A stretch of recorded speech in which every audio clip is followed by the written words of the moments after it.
which is brilliant. And also our partners out in the system, so our local authorities, our GPs, our care homes and everyone. So we're all in it together. Collaboration is going to be the theme of the day.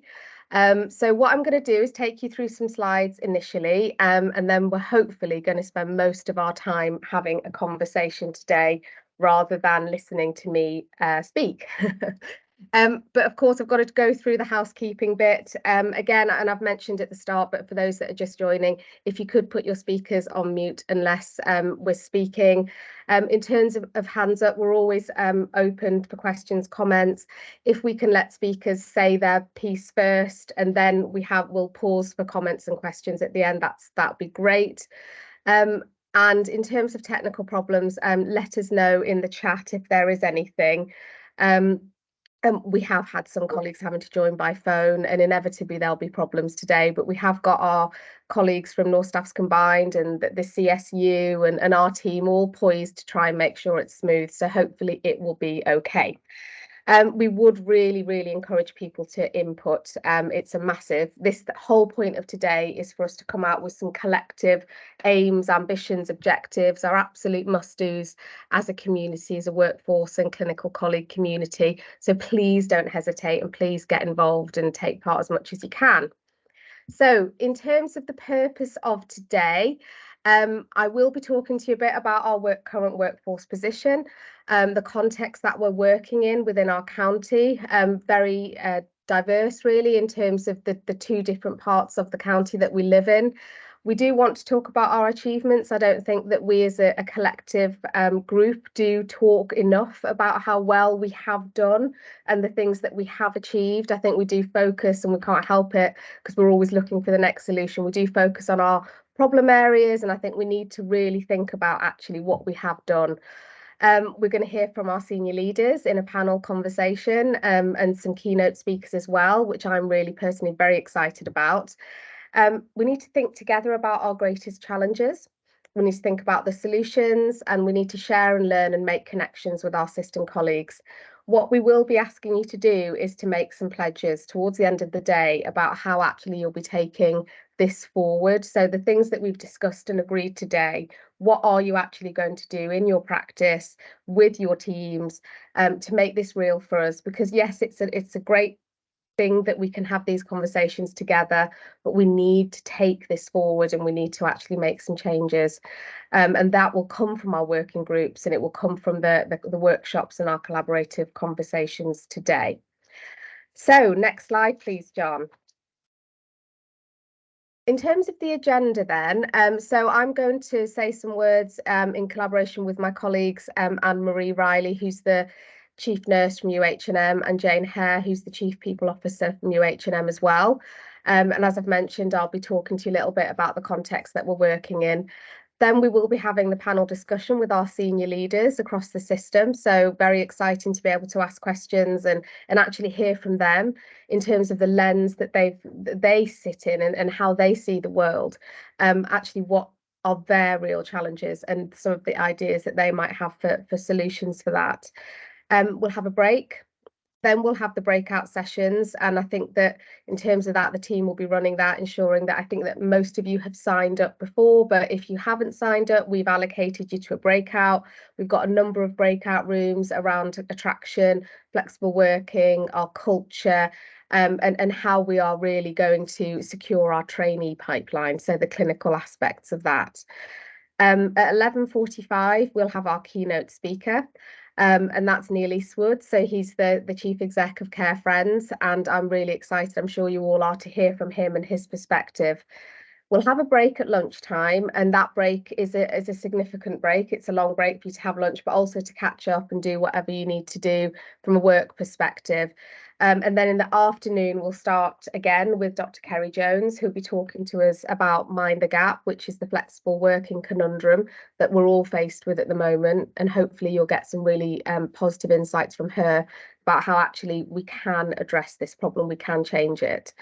Some more breakouts in terms of our culture and our attraction. And then towards the end of the afternoon, we'll have our ICB Chief Executive, Peter Axon, joining us to talk to us from his perspective about the workforce challenge. We'll then do some breakout feedback, next steps, and then Shaukat Lal, who some of you will have met, he's actually our non-executive chair of the People, Culture and Inclusion Committee. He comes from a social care background, and he's also come from a workforce background, so he's got some really useful insights, and he will close the day for us. So hopefully a fun-packed, very interesting day, lots in there, and I'd hope that you'll agree that it will be a very good use of your time. So if we go to the next slide, what I'm going to do is talk to you briefly about the Leadership Compact. For those that come to our ICB meetings regularly, you'll have seen this many times. I think it's really important that we re-emphasise this in every meeting that we're in. We need to have a culture of trust, courage, honesty, leading by example, and respect within all of the meetings that we're in. And I'm sure that I won't have to remind colleagues in this room about that, but we do every time, unashamedly, so that we do listen to the views of others. We may disagree, however, we listen with compassion and try and see things from other people's perspectives in our conversations today. Great, so that's the kind of intro bit done. I think I'm handing now to Gemma, who'll be talking to you about our Slido. This was a little bit too technical for me, so I've had to defer to Gemma on this. Thanks, Mish, and possibly beyond the realms of my technical expertise as well. But morning, everyone, and welcome. So just a couple of questions to get your thoughts and your thinking going for today. So you'll see a question up on the slide there. You'll see a QR code. So if you can all get your phones out, hopefully you'll have those with you. I'll give you a moment to just bring that up, and hopefully everyone should be familiar now with QR codes and Slido, because it's often used at events like this. So scan the QR code, and then in one word it'll come up with a screen, and in one word, if you can describe your expectations of today. So and then some of those words are coming up now. Brilliant, thank you. Collaboration's a big one. Get members of the team cheering here, saying it works. Woohoo!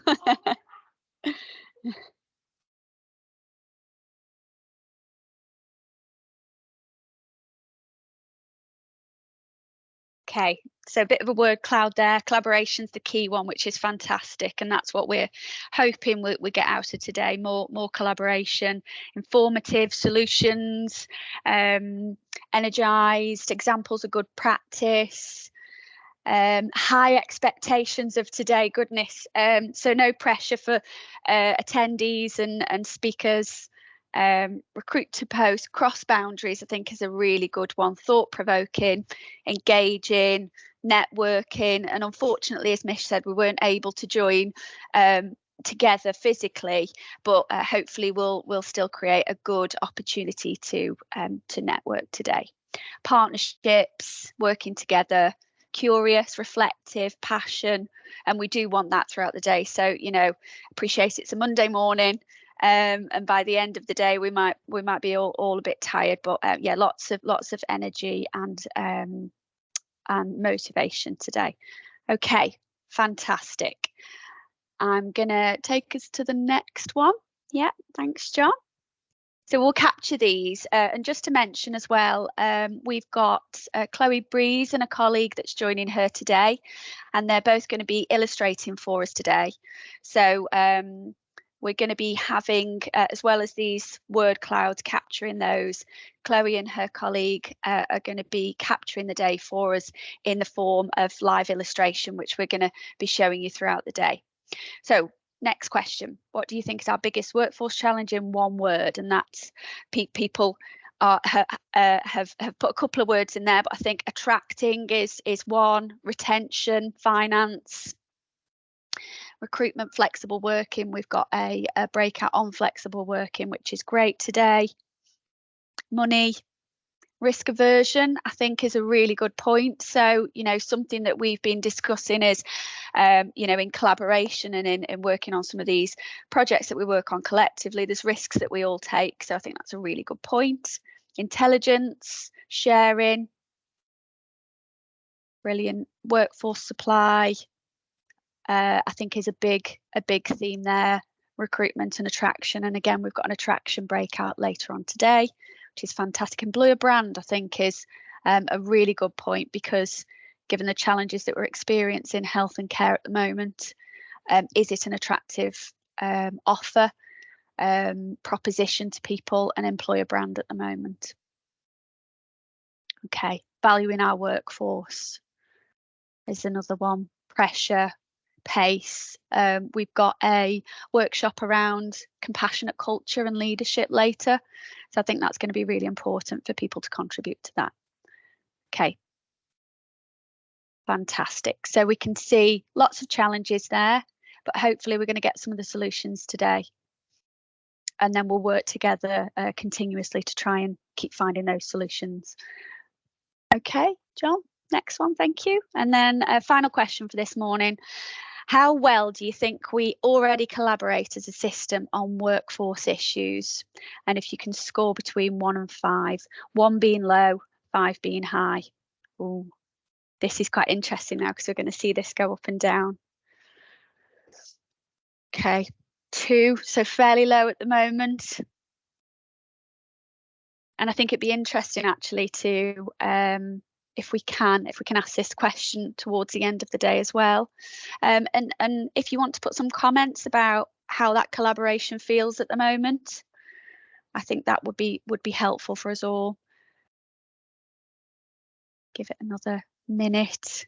So 2, I think, is fairly static at the moment. So 48% of you are saying that we don't think we collaborate as a system as well as we possibly could on workforce issues. So hopefully we're going to change that perspective and change that those thoughts throughout the day, and then as part of our follow-up and part of our work together. Okay, thank you. Thanks, John. Thanks, everyone. Handing back to Mish. Thank you. So lots of work to do then, based on that, Slido. And I'm really interested. I think we could have a whole workshop on that, actually, because I think all of our perspectives are so different on that. But of course, we have such a lot to do. And I think that if we go to the first slide, John, I'll be able to talk to you a little bit about what we are trying to achieve and the context in which we're working. And apologies for those who may have seen some of these slides before, but actually I think it is really helpful for us to see how complex our challenge is. So for those that are in the know, of course, we have a massive population in Staffordshire and Stoke-on-Trent. It's 1.1 million. We are going to increase by 4% over the next kind of year or so. So actually, it's a significant increase. The county is massive as well geographically, so that puts massive challenges on us in terms of a health and care community to actually address all of the needs and wants actually of the clients and patients that live in our area. In terms of the different organisations, we've got obviously one integrated care board. And the purpose of the board, and I do get asked this question a lot in the conversations that I'm in, what is the point of the ICB? What do we do? The point of the ICB is to support and to build those collaborative conversations with all of our partners to aim to have a much better and more shared resource. This is from obviously a workforce lens. So we don't have enough money. We're not going to get more money coming through. What we need to do is, with our workforce colleagues, with our clinical colleagues, think about some of those solutions that will be beneficial to our clients, but also beneficial to our patients. And that is a challenge because it doesn't feel that way a lot of the time. The messaging doesn't sometimes come across in the way it should. So that is what the ICB is here for. We are not here to tell colleagues what to do. It's about actually being a facilitator to enact the changes that we need to have, really, because there aren't many solutions, that there isn't going to be a magic wand that we can wave and everything be fine. So we need to all be in it, really, if we're going to win it in terms of what we need for our workforce and for our clients and our patients going forward. In terms of that ICB, so under the ICB board, we've got one ICP, we've got 2 health and wellbeing boards which have representation from across the piece. Within our county, we've got 144 GP practices, within which there are 25 PCNs. So the PCNs, primary care networks, are groups of GPs that work together collaboratively to try and be more economical in terms of the way that they use their workforce and their budgets, and have more of a consistent approach to the primary care offer within their geographical boundaries.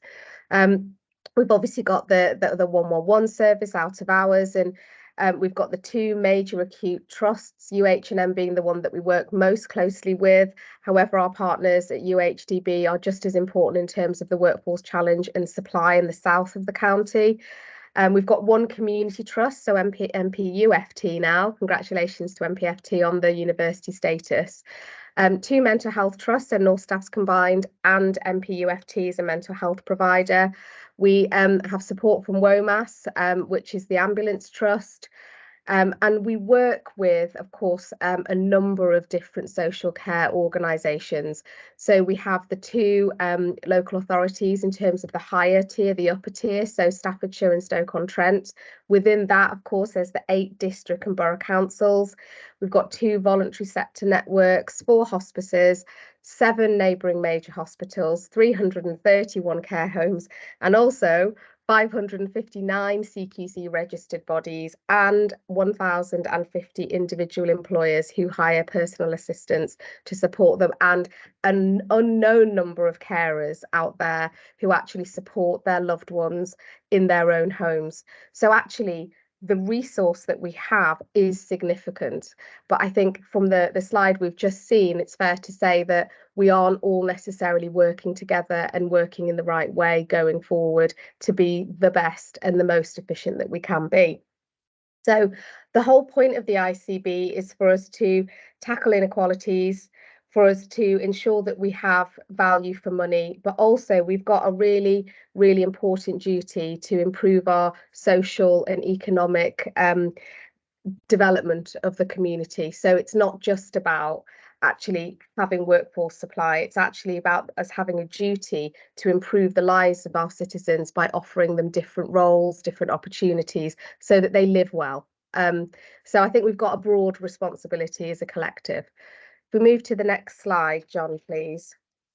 In terms of our population and community, and I've talked a little bit about this already, but I think there's some really stark things. So in terms of the population growth, it's not in the next year, excuse me, it's actually by 2039, we'll have increased by 4%. So there is an increased population. What I found really stark was when I was looking at the difference in life expectancy in the higher and lower quartiles of our county. So for males, there is a 5-year gap between Stoke-on-Trent and Lichfield, Lichfield has the best life expectancy and Stoke-on-Trent has the worst. And there's a 5-year gap for males and for females, between 75 and 80 for males and 79 and 84 for females. And that is a really significant thing for us to consider in terms of what we are trying to do, and the different needs and the different deprivation, the different challenges there are across our county. And we need to be really cognizant of that. We have got an increased complexity and comorbidities in certain areas. And I think we need to be really cognizant of that when we're thinking about what the potential solutions are. We are the 14th highest deprived county in the country in Stoke-on-Trent.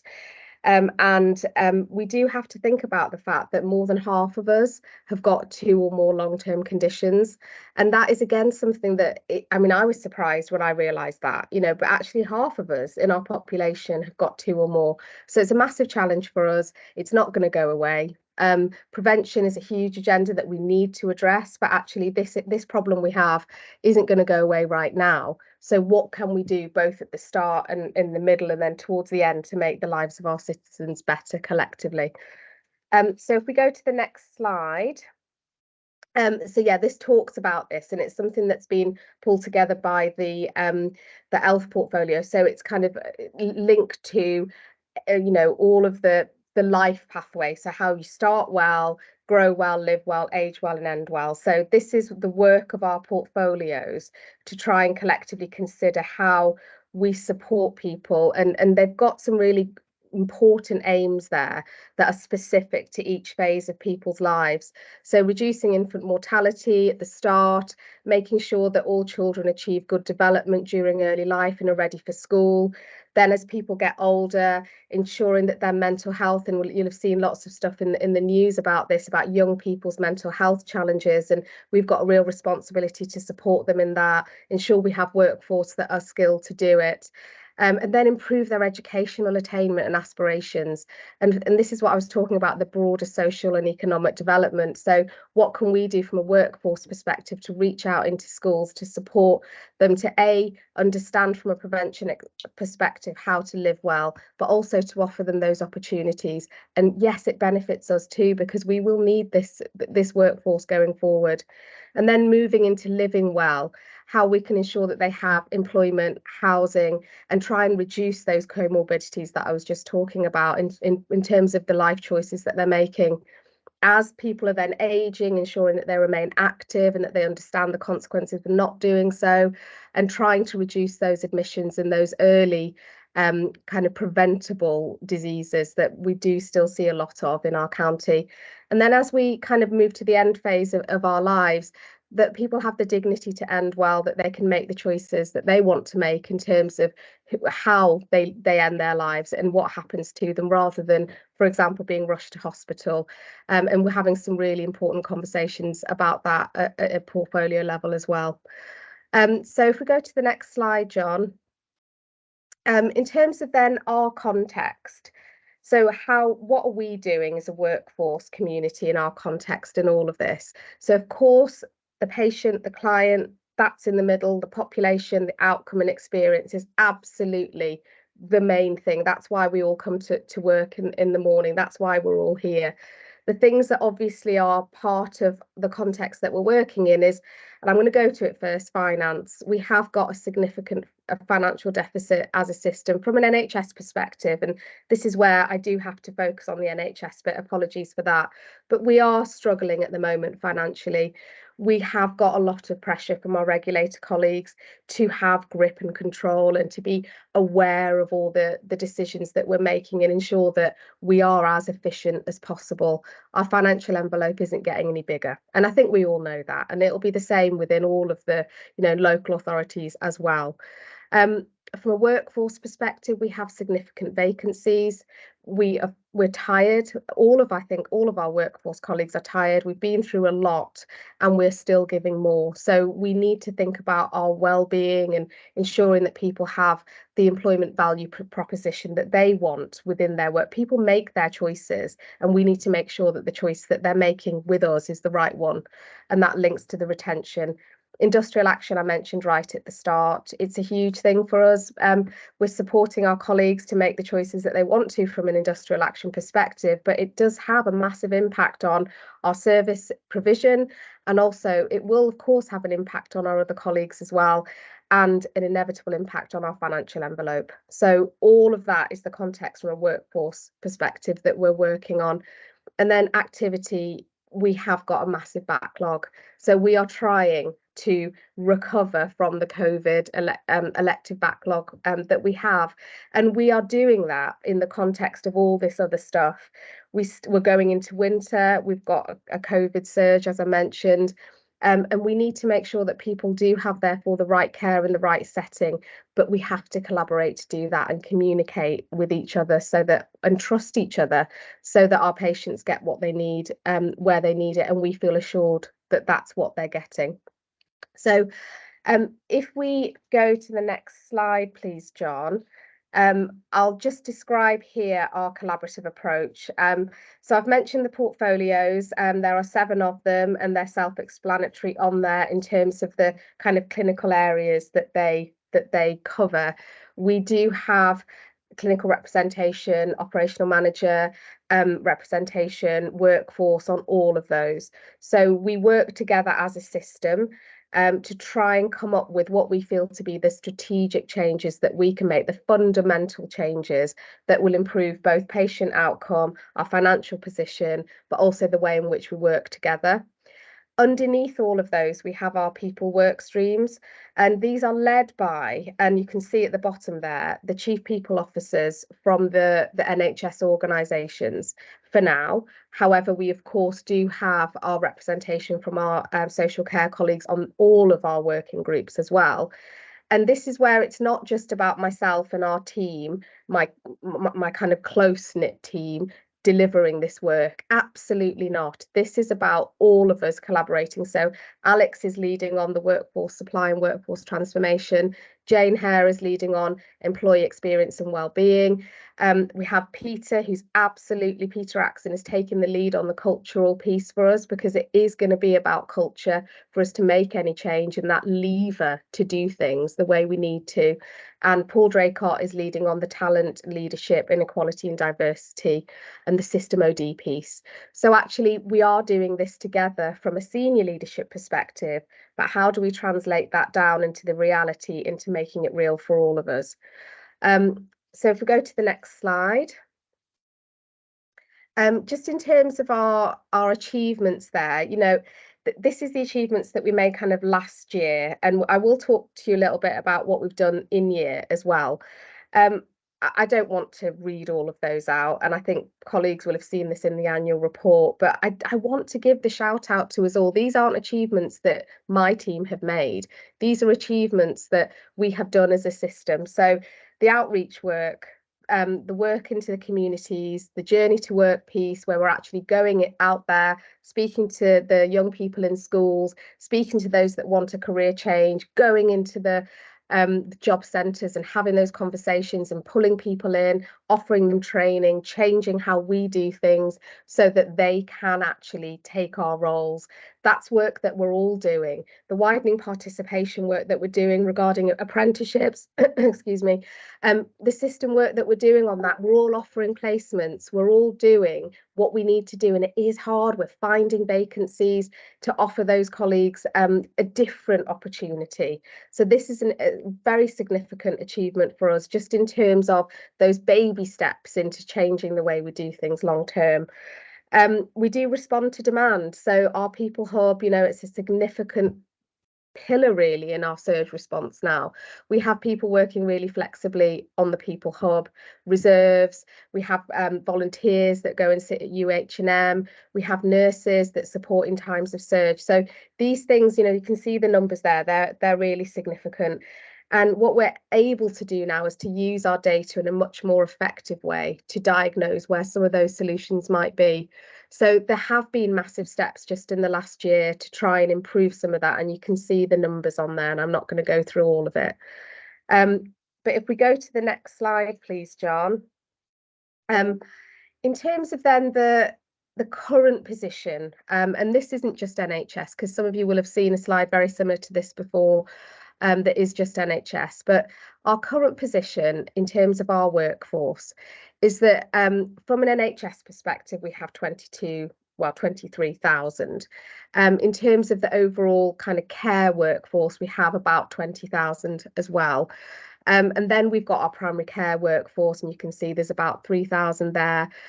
Overall, our vacancies within a lot of that, from the NHS perspective collectively, has been about 13%. Now, our vacancies in the last year have gone down significantly. So now, I mean, I say significantly, but it is significant for us. It's now down to the 12% mark. Our agency usage is high, but it is reducing. Our turnover rate is 10, and that has reduced. So last year it was 1.7% higher.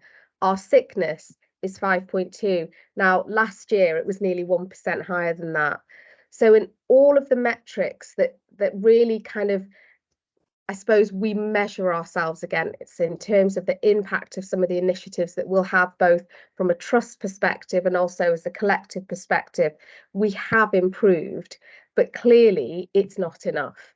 So the areas that we do need to improve on is our use of agency.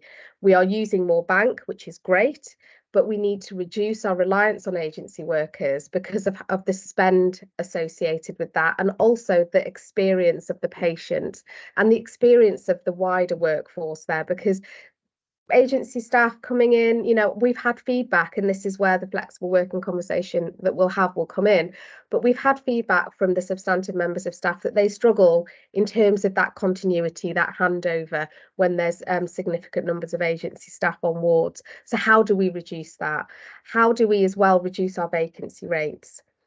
So we have got a challenge, but we need to be really cognizant that things are improving slowly, but things are improving in comparison to our position last year.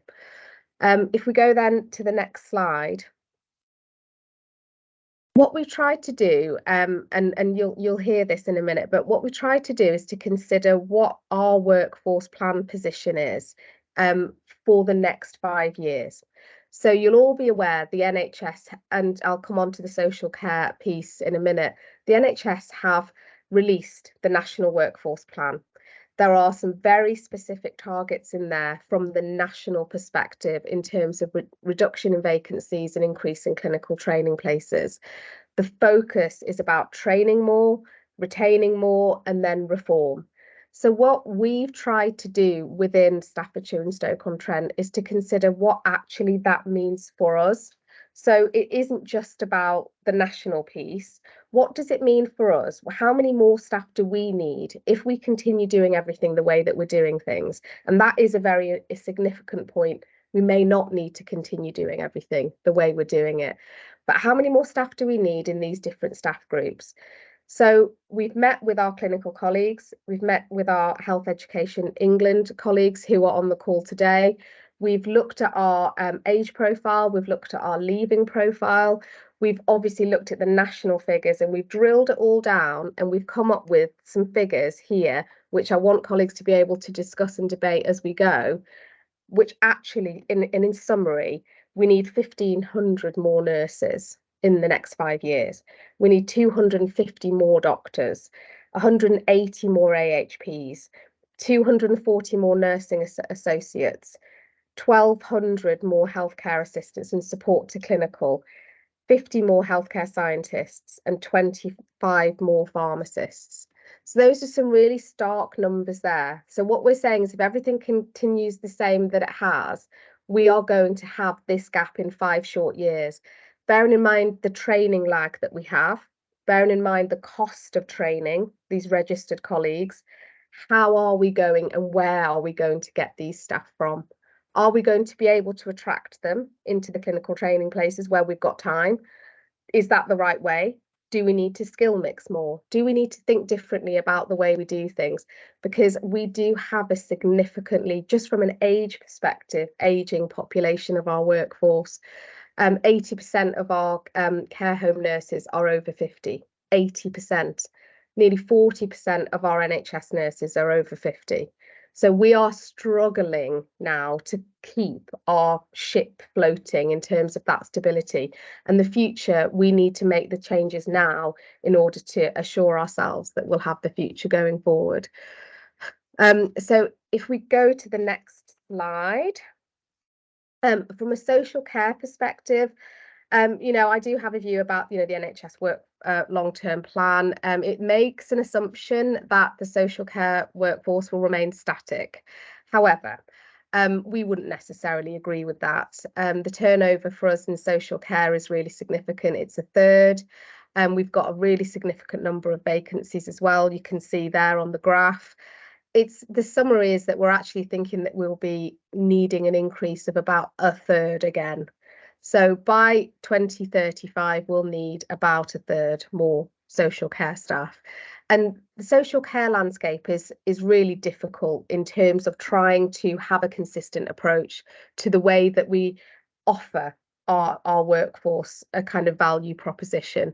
The terms and conditions vary, the hours will vary. We do have a significant turnover of workforce that will go from one care provider to another. It's really difficult from a domiciliary care perspective to do that role. It's you know, my mother has care workers coming into her every day, and I've spoken to them a lot about the job that they do. Why do they do it? And actually travel is really tiring. Going into homes and spending small amounts of time with people when you want to spend more time, actually that's really difficult. And they can't see necessarily career progression for themselves. Where do I go from here? the way that the public view these roles as well. It's not necessarily the way that we as the people that receive that care view them. So do you want to go into a carer career? We need to change and think about actually how we reach out into social care and offer career pathways and a value proposition that is as consistent as we can get it to be realistically, but allows them to have opportunities so that we can bring them into the wider workforce and they can see that it's a career to be proud of and that they're truly valued for doing the work that they do. So if we go to the next slide, I'll talk to you briefly about the primary care workforce position. You know, access to both dentists and GP appointments is a massive bone of contention for us locally. It's a conversation we're continually having in our health overview and scrutiny committee. Our population want to be able to access dentists and doctors when they want to and on the NHS. And this is something that we're struggling with. And the reason for that is the similar problems of aging population, turnover.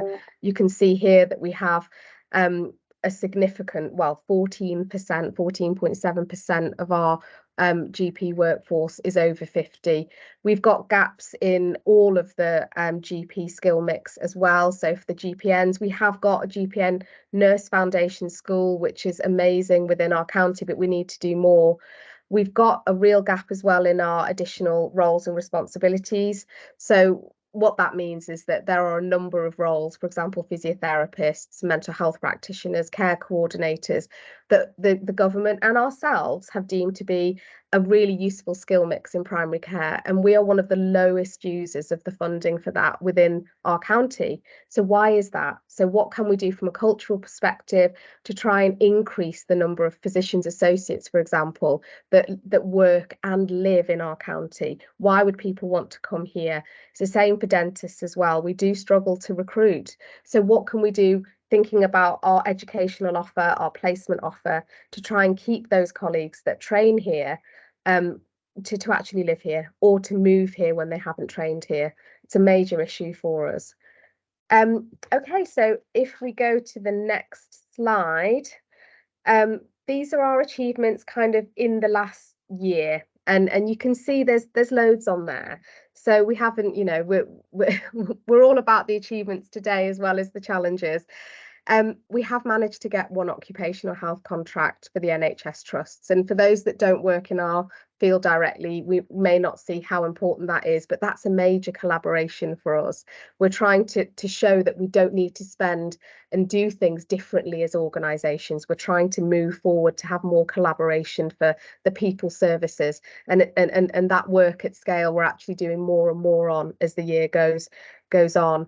We have managed to win a bid to become a regional T-levels coordination organisation. So we've had funding for that, and our citizens will benefit from it because we will work collaboratively with that individual to ensure that we have as many people taking the opportunity to do the health and social care T-levels and being placed. In terms of our workforce planning, we have got leaps and bounds in terms of our workforce planning team, enabling us to do much more robust and strategic portfolio planning, which is amazing.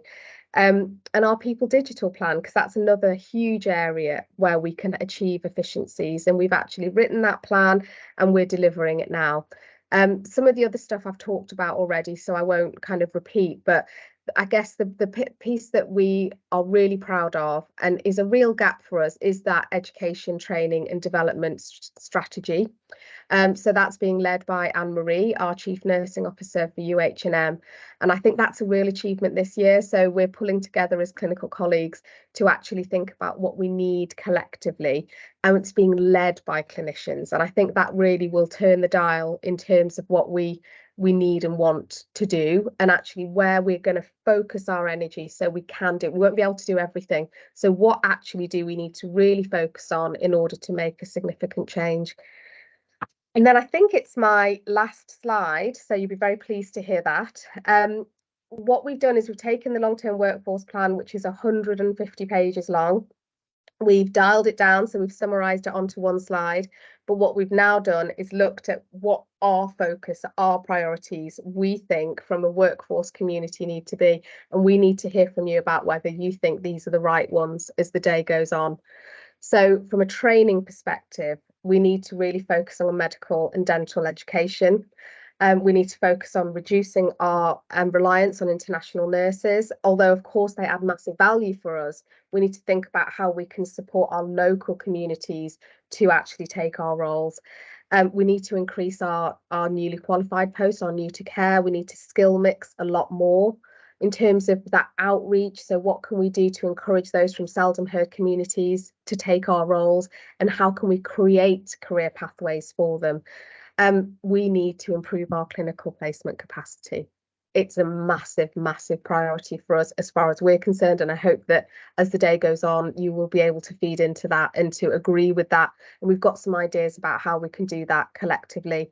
We need to have more apprenticeship roles as well. We need to think about having the right care done by the right people.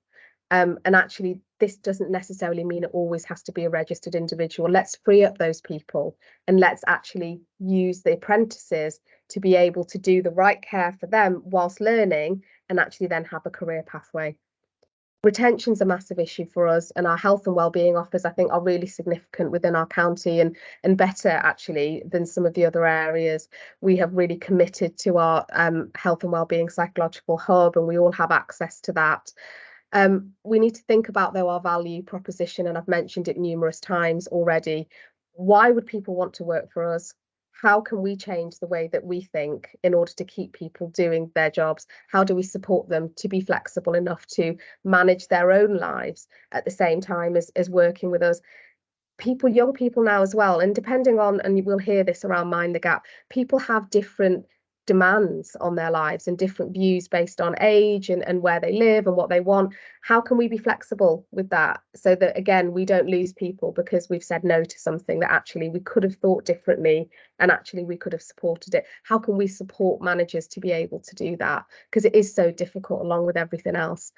Culture is a huge issue, and we've got a whole workshop on that, which hopefully, you know, you'll really be able to get into that conversation of how do we turn the dial when we're under so much financial pressure, but at the same time we will be unashamedly compassionate towards our workforce. We listen to them because actually they have the right ideas, but when we can hear words being used like we need to make cuts, we need to have grip and control, those words can be very damaging. So how can we find that balance and challenge ourselves on that?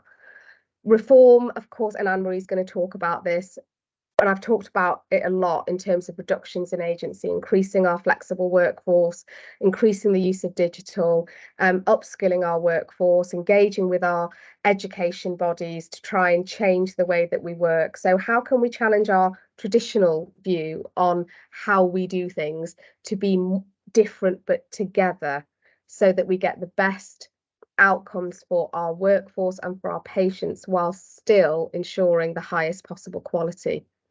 So it's not a small ask, and we need to challenge ourselves throughout the day on this, because it isn't going to be easy and we won't be able to solve everything. The National Workforce Plan is going to be renewed every 2 years, and we need to keep our eye on this, of course, and keep changing and flexing. But what I would love to see come out of today is some really specific priorities, and not necessarily loads of them, that we can all do together and focus on, and that we've heard from everyone. So I think that's me finishing talking, so you'll be very relieved to hear that. Is it the panel next, Jem? No, it's not. Next. It's Anne-Marie. I'm so sorry. You see, this is why I shouldn't be in charge of this. Anne-Marie, please come in. Thanks, Mish. I haven't got any slides. I'm just going to talk for a couple of minutes, and I think we've got Jane for a couple of minutes after me. So I think that summary was really helpful, Mish, and I think you know, it's really clear the long-term workforce plan is really ambitious. It's great to have it, but it is ambitious. There's still a lot of detail to come. I know the team have tried to make a best stab guess of what we need as a system, but obviously we're not sure yet how the numbers that are stated in the long-term plan will be prioritised across the country. So we just need to understand what do we think we need and be working towards some level of goal until there's a bit more clarity on that. And obviously there's still not clarity on funding streams and a whole heap of things, but actually having a starting point of what we think we need to work to is really helpful. And it's clear already that it's going to challenge all of us in terms of its delivery. As Mish talked about, the plan focuses really heavily on increasing training opportunities. And this is against a backdrop of much lower than expected student numbers across a range of professional groups, certainly for the last couple of years, but especially this year, and a media platform that is full of negative stories around the NHS, whether that's industrial action to some of the big quality inquiries that have taken place. So in terms of, are we an attractive employer?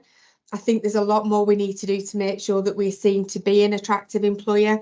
And, this is still a fantastic organisation to work for. And I'm not sure if you're a member of the public, you would hear necessarily how great we are. And we need to collectively understand what we need to do to change that narrative.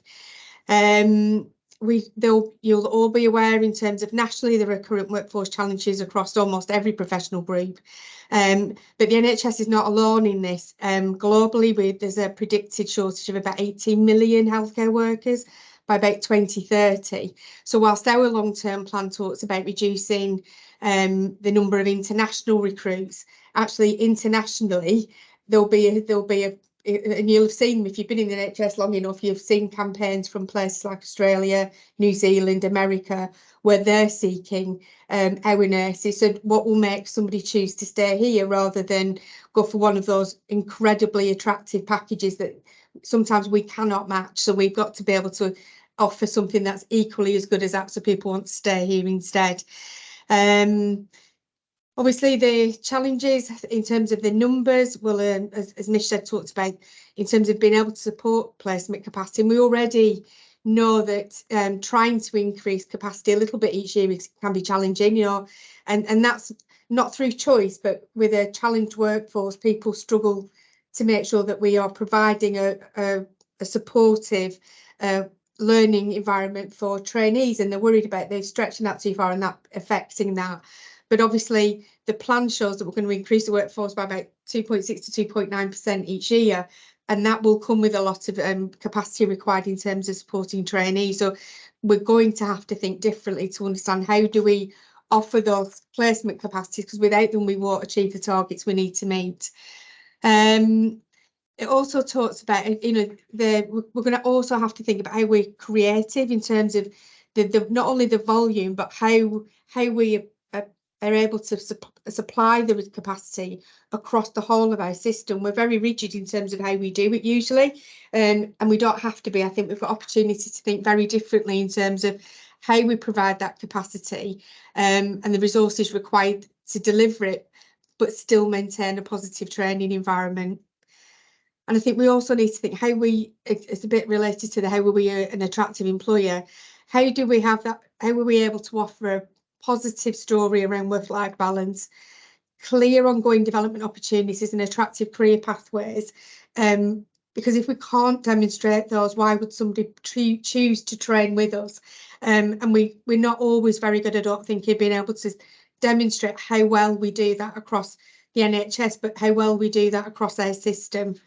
I think we do have a really good opportunity to be able to deliver the challenges of this workforce plan if we work together, and that will be how we use our resources differently, how we reduce duplication across all of our services, how do we, like I said, work together to create that capacity, whether that's in terms of placement or training venues or staff to deliver training, whatever it might be. I think if we work together, we'll be able to do things quite differently.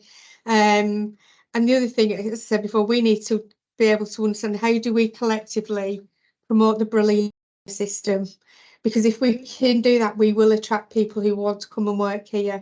But we have a responsibility to do that, and it was one of the things that came up on the Slido conversation, wasn't it, in terms of how attractive are we? Well, it's in our gift to change the narrative, So I'm going to leave it there and let Jane come in, because otherwise I'm going to repeat a lot of what Mish said. But thank you. Great, thank you very much, Anne-Marie. Good morning, everyone. I'm really pleased to be able to support this event and really focus on how we attract and retain the workforce of the future. So thank you very much for the opportunity, Mish and team.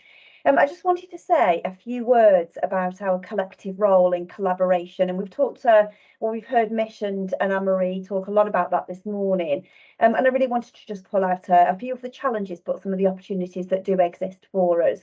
And we've already heard today about the challenges facing the NHS, and it's absolutely clear that both in health and social care, there's a real clear case for change.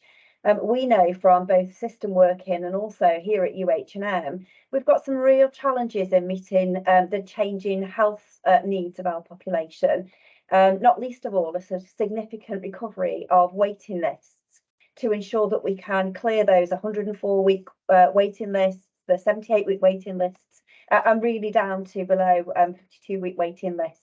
And if we don't do that, the impact on our patients and our population will be significant as their health requirements change, as those backlogs still continue to exist. And as we've already heard today, the impact of industrial action and the discontent that is there in the wider population, not just in health, but across the sectors, is definitely prevalent for us. And also I wanted to reference the post-COVID psychological impact. And we've heard from some of our psychology experts that the post-COVID impact is going to be with us for 5 to 7 years. And we're just in the middle of that now.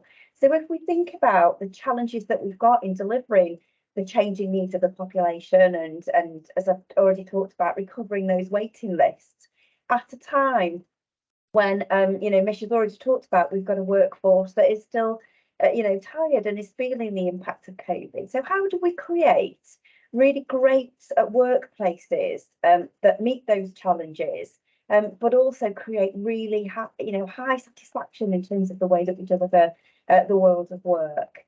And I just wanted to mention, because once again, Mish has talked about the NHS long-term workforce plan. But I think it's worth us just really taking a moment to think about by 2036, 2037, if we do nothing, we'll have 360,000 workforce shortages. That's absolutely huge for us. So doing nothing's not an option. And absolutely, our mandate for really working together and collaborating. And if also we think about the change in the population that Mish has again also referenced, 4% population growth by 2039. So all of that is driving forward the changes and the demands for the workforce. And as we've already talked about, we'll have a conversation throughout the day about how we train, retain and reform the workforce of the future. And there's a lot that we can do now, in the here and now, to really set ourselves up for success. So what does that mean for us? Well, what that means for us is that there's a real opportunity. We've heard from colleagues together through the Slido that we feel that we're in a space of collaborating at a rate of 2 out of 5. So that gives us a really collaborative opportunity to turn the dial on that and to get up to 4 or 5. But what does that mean for us? Well, collaboration is about fostering creativity. It's about enhancing problem-solving opportunities and capabilities to create that real culture of continuous learning. And there is absolutely an opportunity for us to work together across the whole range of our portfolios, bringing together the innovative ideas and really challenging the norms and bringing that expertise together to think about how we create a really great value proposition for our current workforce, but also what that might mean for our future workforce. And we've already heard some of the great things that we have been doing, and there's definitely space where we can do more, whether that be in the wellbeing opportunities, really focusing on that talent pipeline, starting in schools, primary schools, and building up, that real value for us in terms of getting out there into those schools and colleges, so that people really see health and social care as a place where they want to build their careers and stay for the whole of their careers. So we definitely feel that there's an opportunity for us to work together and to really harness our talents. And by anticipating future workforce needs and what all of our organisations need, we can proactively invest in that together. We can think about what the training needs are for the workforce now, but also the future workforce, and be more agile and flexible in that space. And we're going to have some really great conversations throughout the course of the day on how we build compassionate and inclusive organisations together, both across health and social care. And that when our future workforce is looking into our organisations and seeing, is this a place for them?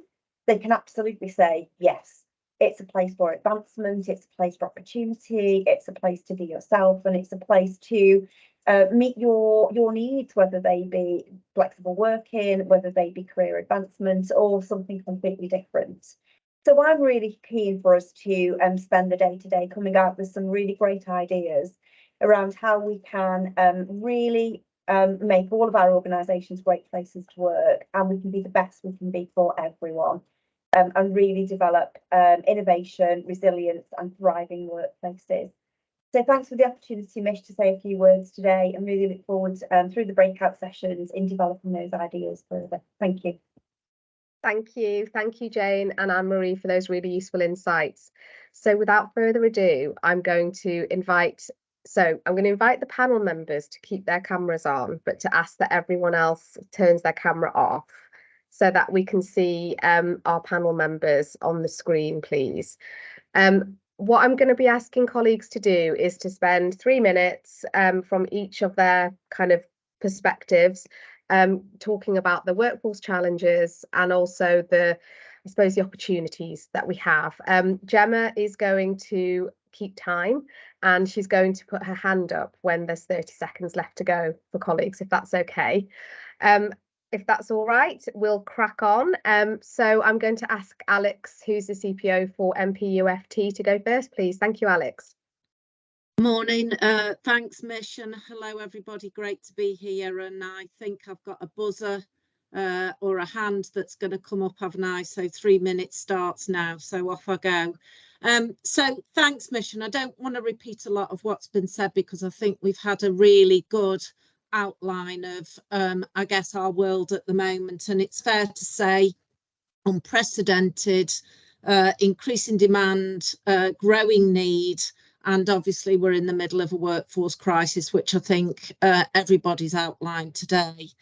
So we've done lots, and I think, Mish, you articulated right at the beginning a number of areas where we're really collaborating well, and some key successes that we've had.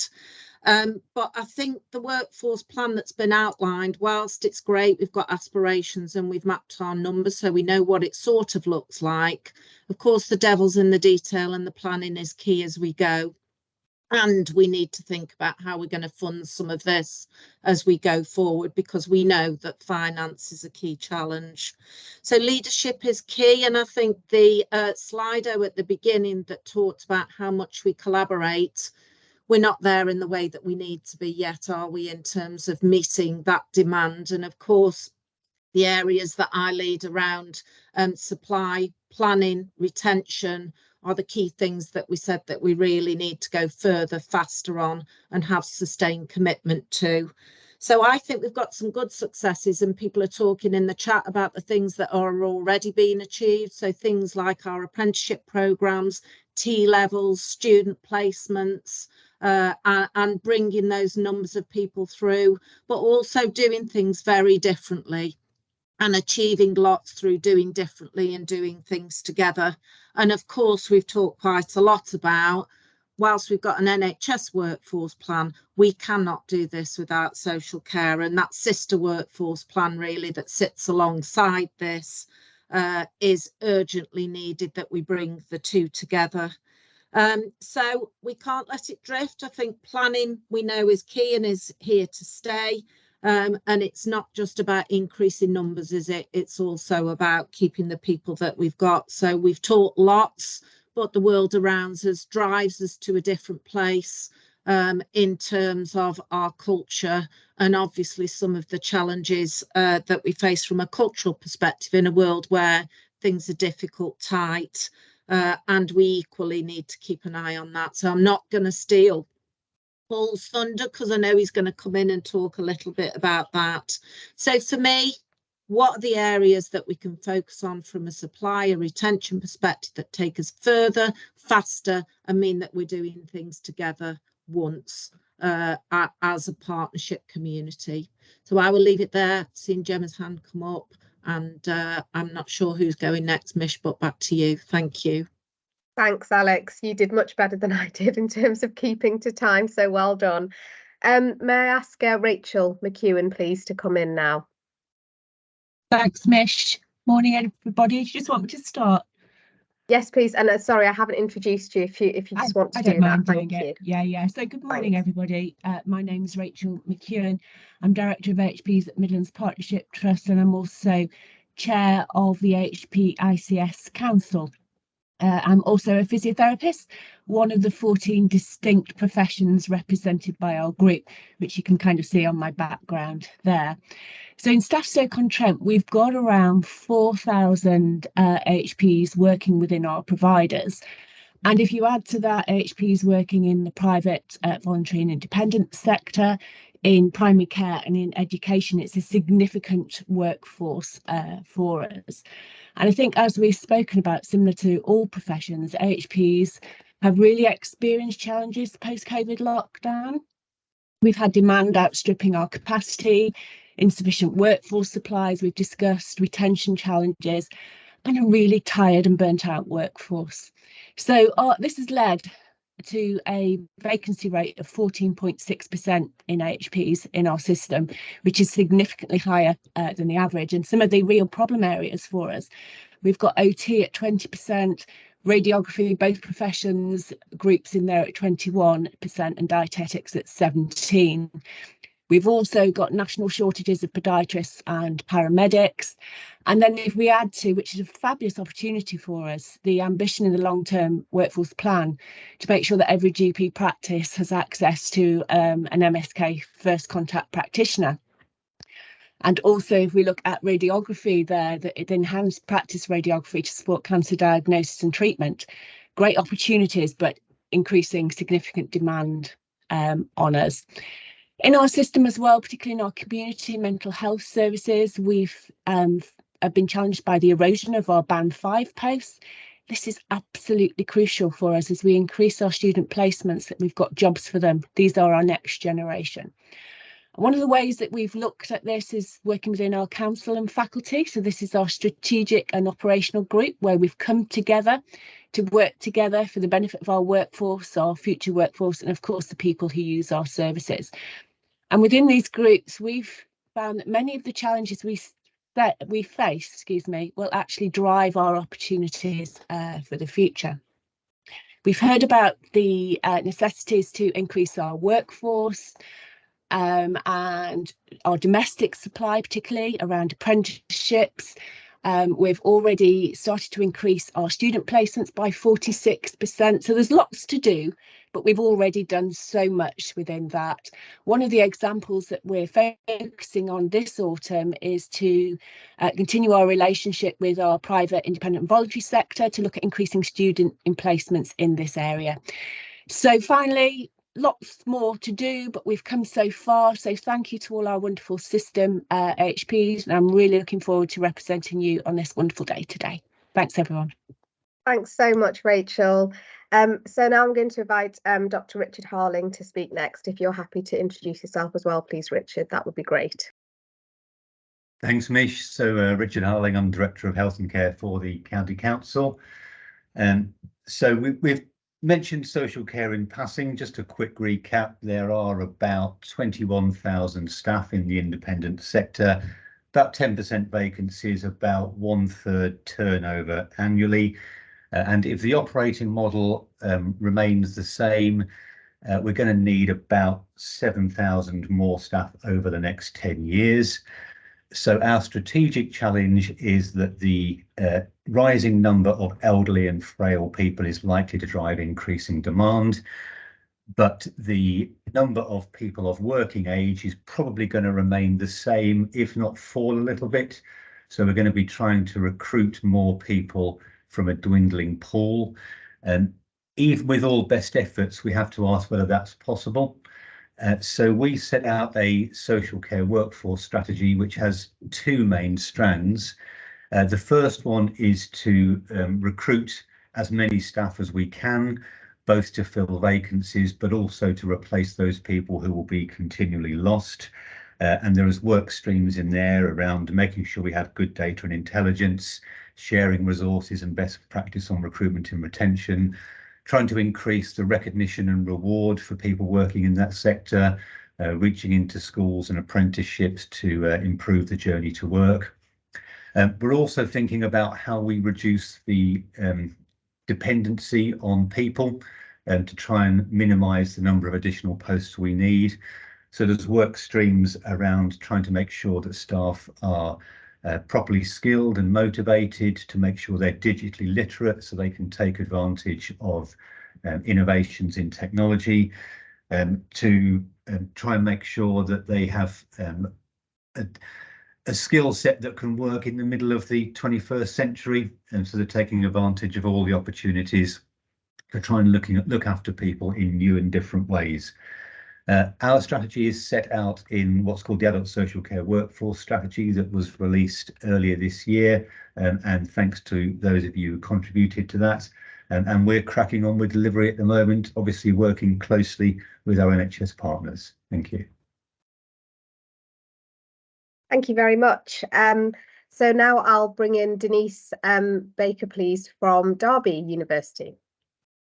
Thanks, Mish. Morning, everybody. Sorry about the voice. Good job I'm not there in person. I'm Denise Baker. I'm the Pro Vice Chancellor and Dean at the University of Derby and look after health psychology and social care. And I know that there are a couple of other higher education colleagues on the call this morning. And I'll start off with an observation that when, Mish, you were going through that lovely infographic about all your partners in the system, there wasn't a mention of education partners on there. This is a really integral part of the system. We feel as though we are part of the solution. And I know that's an oversight, because actually one of the things that I do want to say is that I've always felt very much included, and I'm not in a Staffordshire university, but I've always felt very much included as part of the Staffordshire and Stoke-on-Trent system. And that's really important for going forwards as well. I'll just mention a couple of the challenges that we have in higher education. We also have a workforce challenge in that we have an ageing workforce population. We struggle to recruit and retain our staff. We have a number of people who join us from practice areas thinking that the grass is greener, only to find that 18 months later they want to go back and work in their original workplaces, because higher education is a challenging environment. So maybe there's an opportunity about how we look about rotation posts and shared posts, particularly if people have got itchy feet and they want to come and try. How can we give them a 12-month rotation into higher education as part of that opportunity? We also face challenges in making sure that we have the most up-to-date clinical information, social care information to provide to our students. It's very difficult. Once you come into higher education, you become an expert in pedagogy, but you don't retain all of that clinical excellence and relevance. It's very difficult to be a master of both. So how can we borrow your clinical excellence and make sure that our students, your staff, get the best and most up-to-date version? And finally, our fees have not changed for 10 years. We're fixed at 9,250 per year. As everything else, the cost of employing people and delivering those services goes up and up and up, and higher education is becoming more and more challenged to keep that service going. Placement experience, you've talked about placement capacity a lot this morning, and Anne-Marie stole some of my thunder a little bit because she said some of the things that I was going to say. But placement capacity is really important, and we do need to do things differently. But we know from our students that they don't always have a good time when they come on placement. And in particular, we know that they face a lot of prejudicial behaviours. We can see that coming out in the National Student Survey. And I'm really sorry to say that that's the picture across the country. when I talk to higher education colleagues, there's a lot of racial prejudice, there's a lot of homophobia, and some of our students are really suffering because of that. And that's one of the reasons why they choose not to come and work for us once they finish their qualification. I will also talk a little bit about the 4,600 hours which were prescribed by the NMC. That's a challenge to fit all of that in. And finally, on apprenticeships, if I could just say that we absolutely are ready to upskill, but we need a bit of warning to be able to increase our capacity. And we know that if there's backfill monies that are provided to employers, that drives your behaviour, quite understandably. It takes us a little time to get everything lined up so that we can receive your extra capacity. So lots of challenges, but many opportunities to work together in the future. Thanks. Thank you, Denise. And now Kenny Lang, please. Thanks, Mish. Hi, everyone. Kenny Lang, Chief Nurse at North Staffordshire Combined Healthcare. It's a real honour to speak today. So it's a bit of a reflection. Does anyone else feel a bit overwhelmed?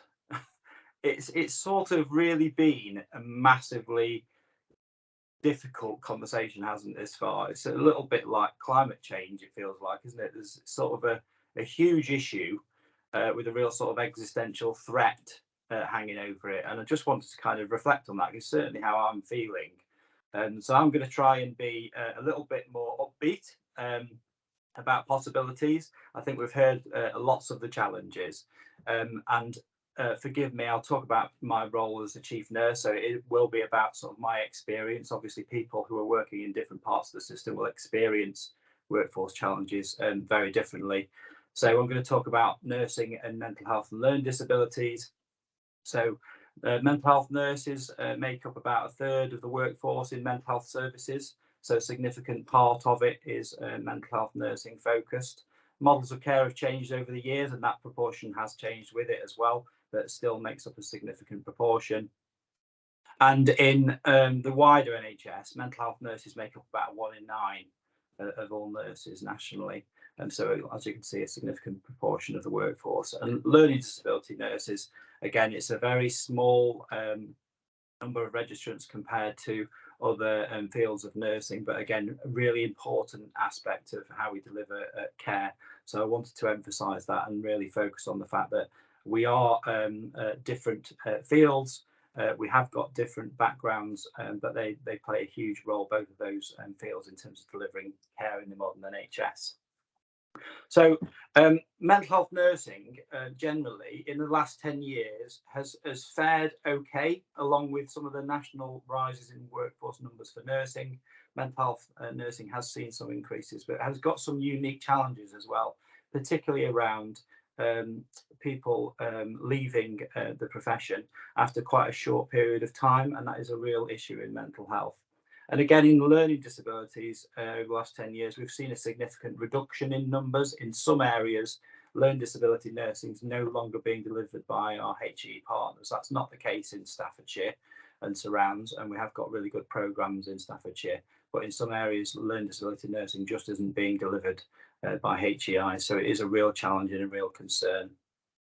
So I wanted to talk a little bit about what we've done at Combined Healthcare, and I think that's you know, I know, having conversations with colleagues at MPFT who've experienced very similar issues across the system.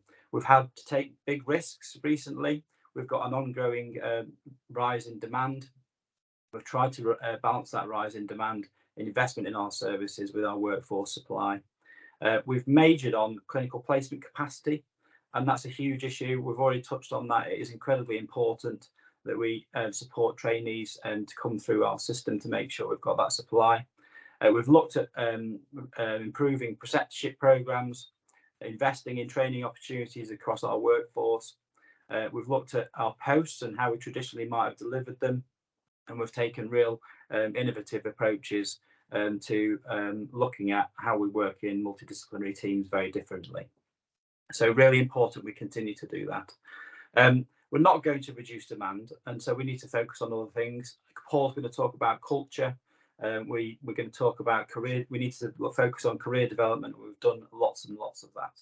So I can see my hand's gone up, but I think my final pitch really around workforce is about, in fact, I'm going to quote Al Pacino, which you never thought I would do, would you? So Al Pacino said, we can stay here and get something kicked out of us, or we can fight our way back out of the light, and we have to do that 1 inch at a time. And I think we have to be fleet of foot. We have to take every chance we can. If we've got a bunch of money that comes up, we have to spend it. We have to have conversations about workforce.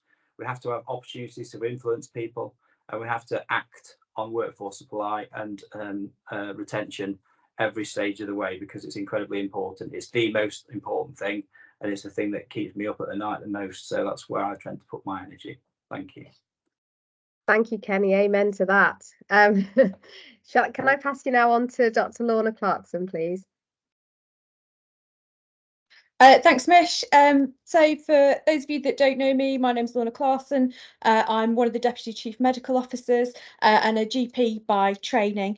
So I'm going to just speak from the perspective of the medical workforce, both primary and secondary care. The ICB is in a position that probably isn't dissimilar to the national position, in that we've got a huge shortage of doctors and dentists. In Stoke, only 84% of our medical and dental workforce is substantive, which means that we rely on bank agency locum cover for the other 16% on a regular basis. In comparing England to the other OECD nations, who have an average number of doctors per 1,000 people of 3.7, England has 2.7, Germany has 4.3. And that means that we'd need an extra 46,300 full-time doctors to put us on a footing with that 3.7 average. In England, we've got 7.8 GPs per 10,000 patients. In other OECD nations, the average is 10.8, which means we'd need an extra 16,700 GPs to get to that average. That's against the highest ever registered population needing healthcare of 62.6 million patients.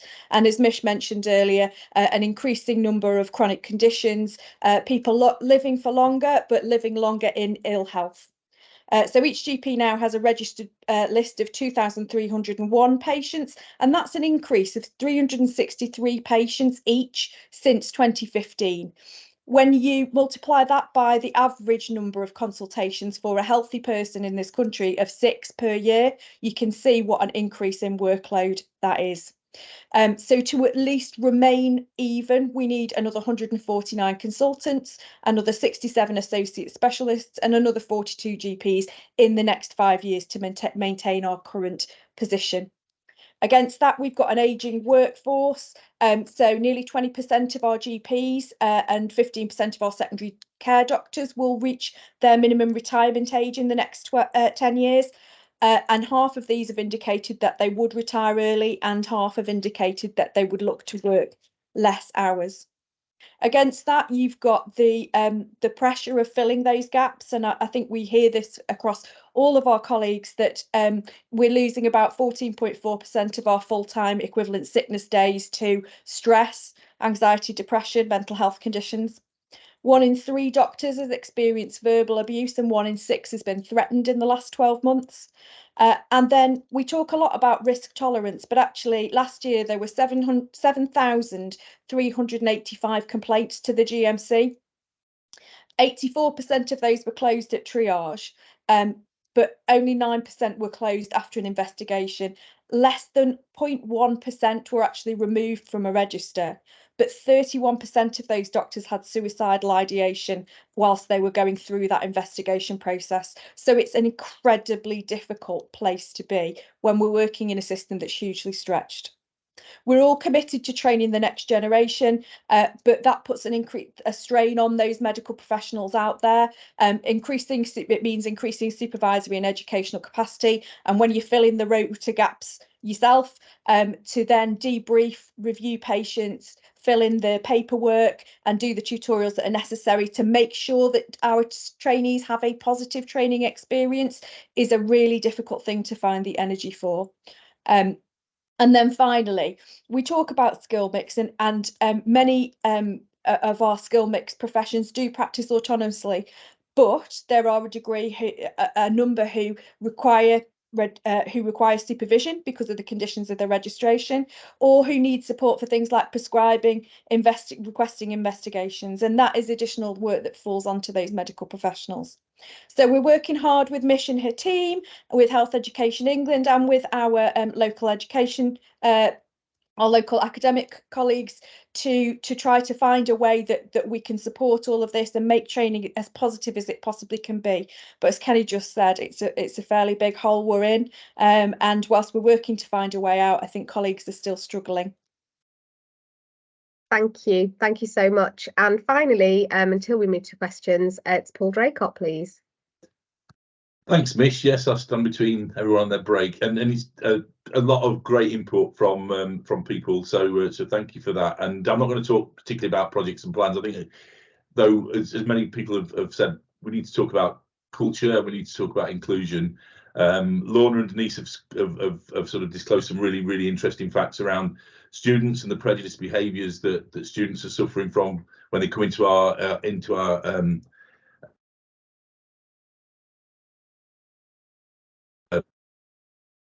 frozen, when they come to our wards and team environments. And I know the GMC referrals are hugely disproportionate, a number of people who culturally diverse, doctors culturally diverse, that are into those GMC referrals as well, which I think, you know, says something about where we are. So I suppose the first thing I wanted to talk about was inclusion, and the fact that, you know, we look across the NHS, and I'm sorry, these stats are from the NHS, but if we look across the NHS, we've got about 26% of our workforce are culturally diverse. When it comes to senior management, that's increasing, but that's only increased to 11.5%. So we see the disparity there. And if we look across our own workforce across Staffordshire and Stoke-on-Trent, 14.5%. When it gets to 8A and above, that becomes 6% of people in those senior roles. And I think, you know, we have to accept that we're not getting this right. And it's a similar issue as well when it comes from an LGBT perspective. It's also a similar issue from a disability perspective. And we only need to look at the gender pay gap at 14.5% across the NHS to understand that that's still, you know, a huge disparity. And you know, we talk about intersectionality. When you multiply those things up, you know, it really is not the best place for us to be working. That's why culture is so important, that we get this right.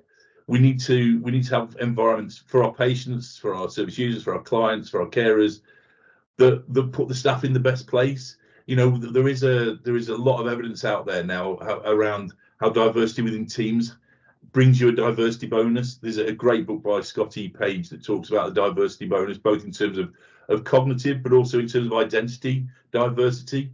You know, getting diverse teams, getting diverse services makes you better problem solvers, builds better strategy, helps us to engage differently, helps us to engage better.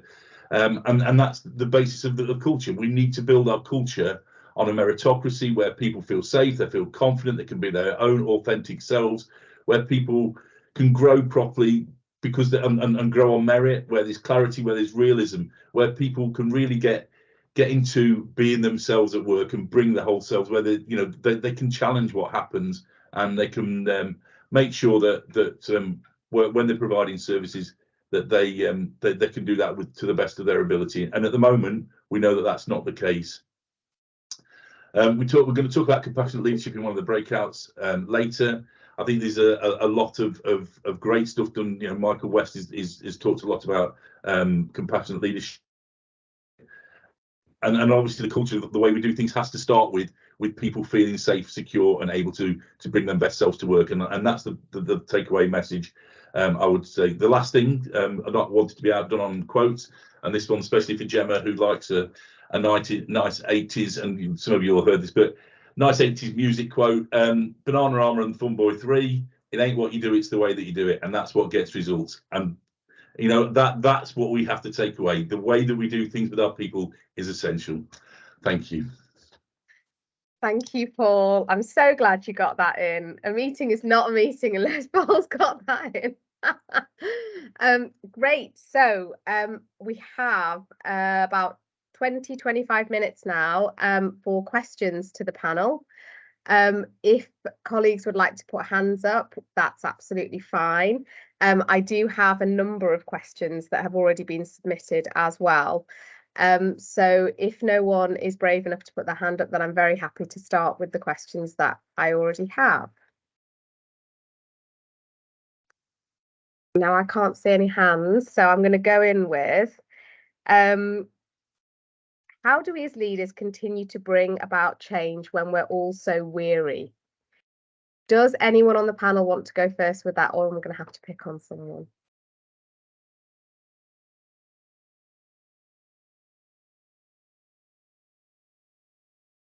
Alex? I'm Thanks, happy to Alex. give it a go and make a start. I think that's the role of the leader, or as leaders, is to, I guess, you know, part of our role is to enable the work to happen, isn't it? And we are weary and things are challenging, but actually there are, as I put in the chat, there are things that we can do. And actually, if we work smarter, work a bit differently, doing things together, we've proved, I think, as a system, that where we come together, actually we have, I think, greater resource to do things, but also we can achieve so much together. So I think it is tough. I think it is hard, but I think there are things that we can do, and by coming together, we can achieve great things. So my personal perspective is that is the leadership ask. It's not always plain sailing, is it? And it's harder than it's ever been, but that's what we're here to do. Thank you, and Alex. that's the job. Thanks, Alex. And Paul? Yeah, I might have the dog joining, and he's just barking at a car. There we go. So yeah, well, absolutely building on what Alex has said, I think that is the leadership aspect, and I suppose sort of reminded that the only constant is change, and you know, change affects all of us all of the time, and I suppose it's how much control and influence we have on that change. That's the bit that we need to, and how we feel that change is making a difference to us and to what we're trying to achieve holistically as a team or as a service or as an organisation. I think it's that's what we have to bear in mind, isn't it? And I know that's easy to say in an environment like this, and it's a lot harder when we know the financial challenges that we've got coming down. But you know, enabling our frontline teams to maintain some control and influence on that change, I think, is absolutely central to this. And people that aren't in control of the change, that's when it feels a really bad thing. So I think the more we can enable people to have some control and influence, the better. Yes, I would agree with that, absolutely. Okay, unless anyone else wants to come in, I can see a hand, but I'm not sure if it's one of the panel members, so apologies for that. Okay, I'll move on then. Is there a hand of someone that wants to ask? Carolyn Donovan. Carolyn. Please come in. Please come in. I have a question. Rachel, I found your Struggling to hear you, sorry. Sorry, Rachel, I found what you were saying about AHPs really interesting, being an AHP myself. How do you think, as a system-wide, some of the AHP professions are incredibly small and highly specialised? So we spent a lot of time talking about the nursing workforce in both mental health and on the wards and out in the community. But a lot of AHP professions have incredibly small numbers. And yet, without them, the whole system will come to a stop or collapse. And I'm just really, well, not confused, but I'm really unsure about how we're actually going to be able to support all these small, highly specialised AHP professions, which are actually vital in delivering some of these services. Thank you, Carolyn, for your question. I just reiterate, small but vital. Often very vulnerable as well, and make an absolutely huge contribution, as you said, to health and care services. I'll take it from a system perspective, because that's what we're here for today. And what you described there around representation of all of our 14 professions has been at the forefront of the work that faculty have been doing. And it is true to say we could be better. The representation tends to be from the usual bigger professions, but we actively seek their voice and their views, and then working with our education colleagues, looking at how we might be able to bring them into training with the traditional colleagues. I'm thinking art, drama, music therapists. I'm thinking ODPs, osteopaths. You may include therapeutic, radiographers in that group. So how can we make sure we get their voice heard? And how can we also advocate for those professions? Because often they're very busy doing what they do and their voice doesn't get heard. So within faculty, that is how we are reaching out to our providers in our system to make sure that all HP voice is heard. And then that's done through council and faculty.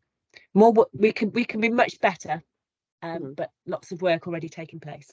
Yeah, because I think I mean, my concern or my hope in joining some of this today is that within the system, and it's, you know, I'm a therapeutic radiography, so I will plant my flag as being, you know, I'm really concerned about the level. There's a 30% shortfall in the number of students coming out this year for the places that we have and the vacancies that we have available for new graduates. So there's a significant challenge and gap between what's going on and what the pipeline is providing and what vacancies we have. And I know I'm not the only profession. There's all the professions are suffering that, and I'm just worried how system wide we are actually going to be able to support fulfill some of these gaps, because without you know, 50% of cancer patients are supposed to have radiotherapy. We're currently nationally only providing about 27%. You know, there is a huge gap and a huge gap in need. And quite honestly, my team can't work much harder than they're working. And that is the same across all the AHP professions. And it's how do we address that gap? What can we be doing system wide to you know, I don't expect the system to provide me with therapeutic radiographers. I'm not expecting that, and that's unrealistic.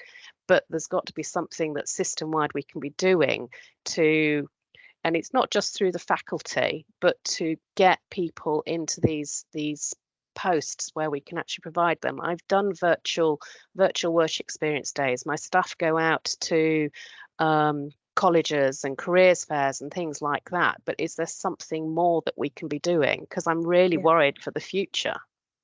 Thank you. And I think that what we'll probably be doing is discussing that as part of the workshop. There's a specific workshop on the attraction, and I'd really value your perspectives and input into there, Carolyn. I think that would be great. Thank you. Thanks, Mish. Could I just add, Carolyn, please let's talk outside of here and also with Kerry at Sedgley, who's new in role. I'd welcome to have a more detailed conversation than we have time for today. Thank you. Okay. Brilliant, Rachel. Thank you. In terms of some of the questions that we've had submitted, I'm going to ask another one. I mean, there have been some very tricky ones submitted, so apologies, colleagues. In terms of this one, it says, despite the formation of the ICS, it still feels like some are working in the interests of their own organisations. So how do we bring everyone on board? So I'd be really interested to hear perspectives of the senior leaders on this. It's a challenge that we talk about and we face a lot. It's the kingdom versus country debate, as coined by Neil Carr. So thank you, Alex and Kenny. I'll bring Kenny in first, if that's okay. Thank you. Yeah, good question. I like it. So yes, let's be realistic. That will happen. You know, at the end of the day, I am the chief nurse for a sovereign organisation that has to, you know, deliver services, and you know that's my bread and butter. But I think what the ICS gives us an opportunity, really good opportunity to do, is think about what works best at, you know, kind of a locality level, what works best at a trust level, and what works best at an ICS level. And I think there are really good opportunities to do things at scale, at system level, where we can, you know, get best bang for our buck, and that's always important, isn't it? Where we can have a diversity of thought and resource that can enable us to do things really well.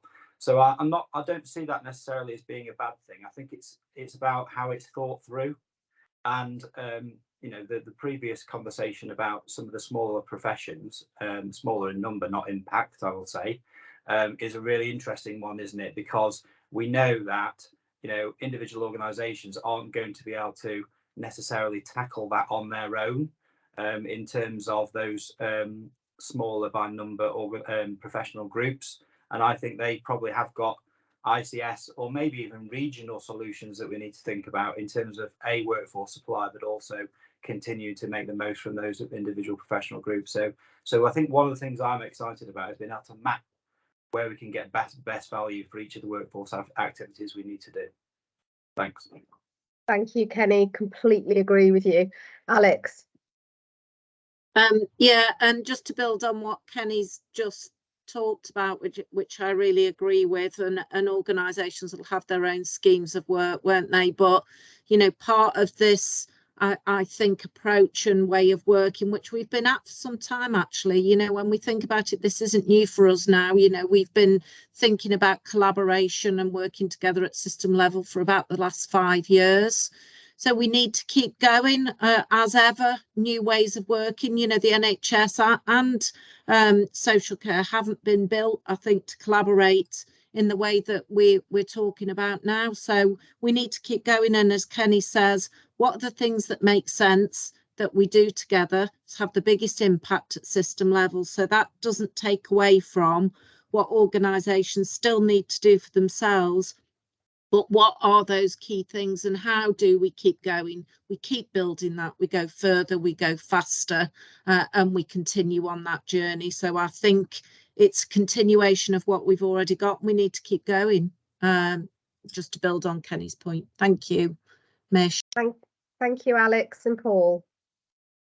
Yeah, I completely agree with Kenny and Alex. And I suppose I was going to build on Karen's question in the chat, just in terms of how we I suppose enable that authenticity across, because the base of this is about us working together, and it is about leadership. It's about how people feel safe to work together in a way that, you know, perhaps we haven't done previously, and developing system leaders that are also enable authentic are people to be authentic, their authentic selves, and enable safe environments, enable people to flourish and thrive. And I think it does come about things like leadership development. You know, we have the high potential scheme. We need more of those sorts of leadership opportunities for our people. We need to think about how we properly develop system leaders and system leadership approaches. We need better procedures, processes. You know, we need to debias our own processes and procedures to enable people to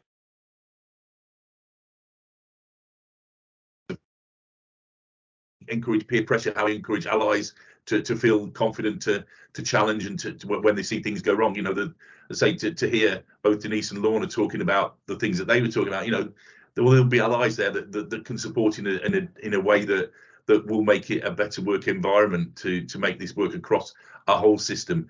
And, you know, people leave their leaders, don't they? People leave their teams because the environment isn't good. If it's a great team, great environment, people tend to want to stay, and that's we want to create.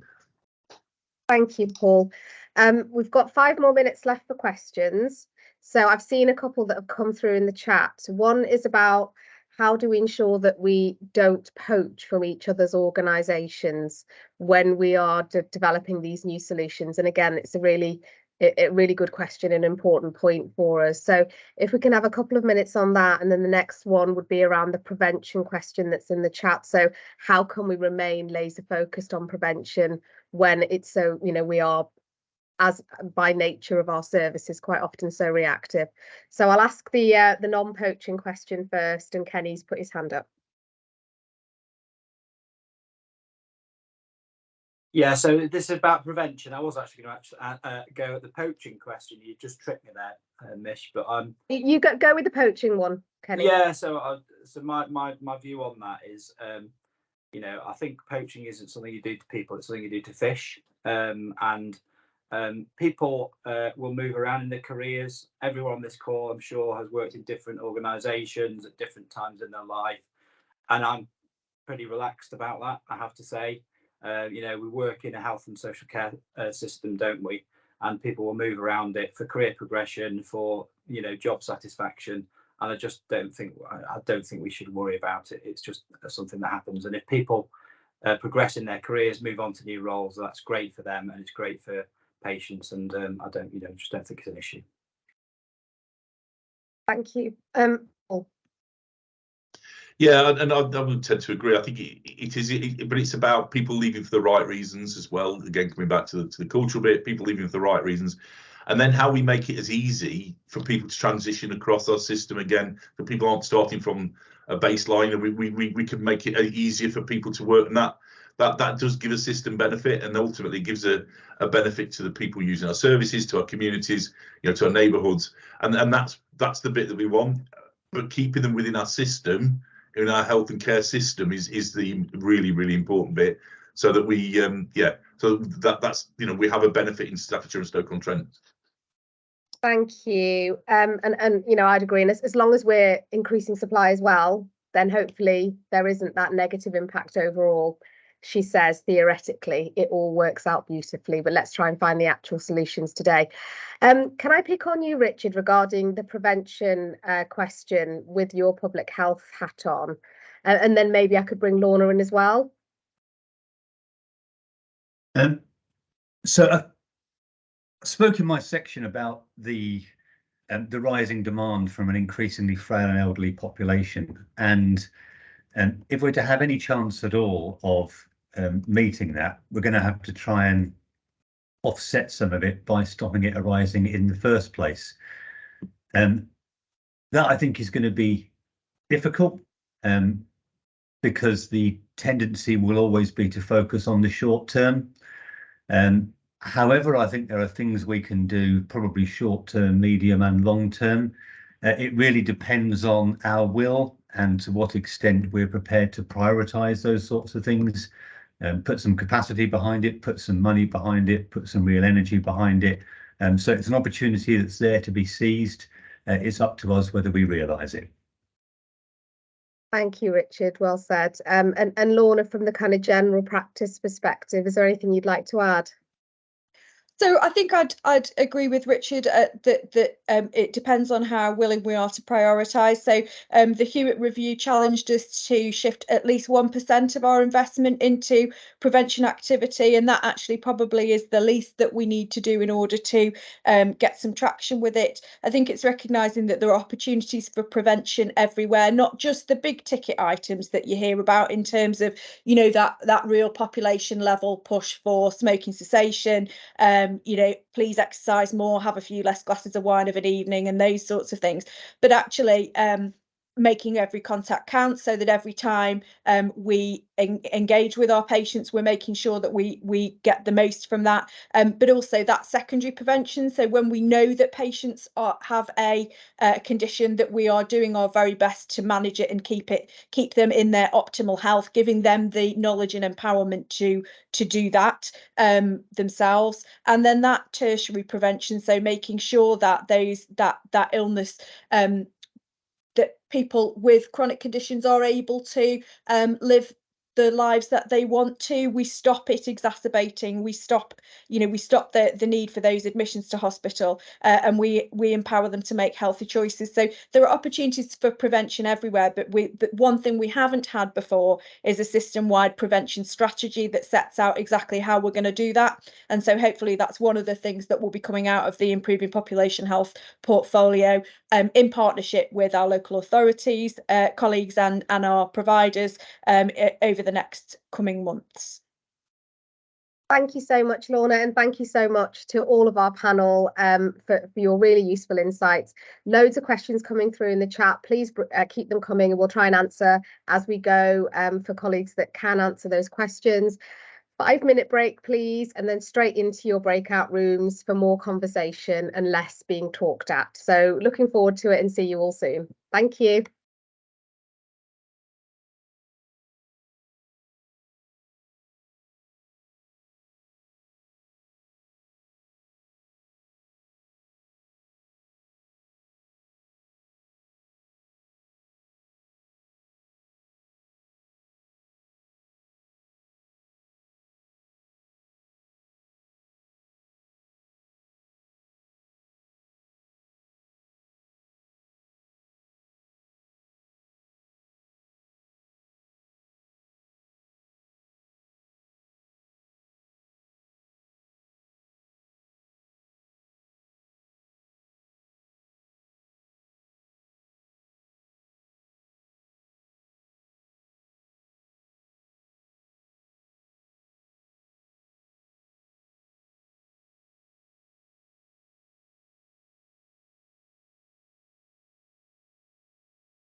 think you're on mute, Mish, if you're talking to us, sorry.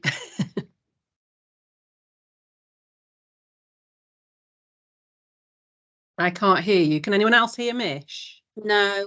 No. Okay. Can you hear me now? Can you hear me Yeah, now? yes, now. we can. Yeah. Right. Yeah, we've got I you, did Mish. wonder, I was talking to Neil and there didn't seem to be any reaction to it. So I thought, well, fair enough. I've made him wait, so why should he listen to me? Many apologies, Neil. I had been saying that we're just waiting for people to rejoin us, and now they have. So without further ado, let me introduce you. Neil Eastwood, thank you so much for joining us. We're so excited to hear from you today. We've just been in a breakout room, and now we're here with you. So you go, Neil. I think you've got your own slides, haven't you? And I'm going to let you introduce yourself and what you do. So thank you so much.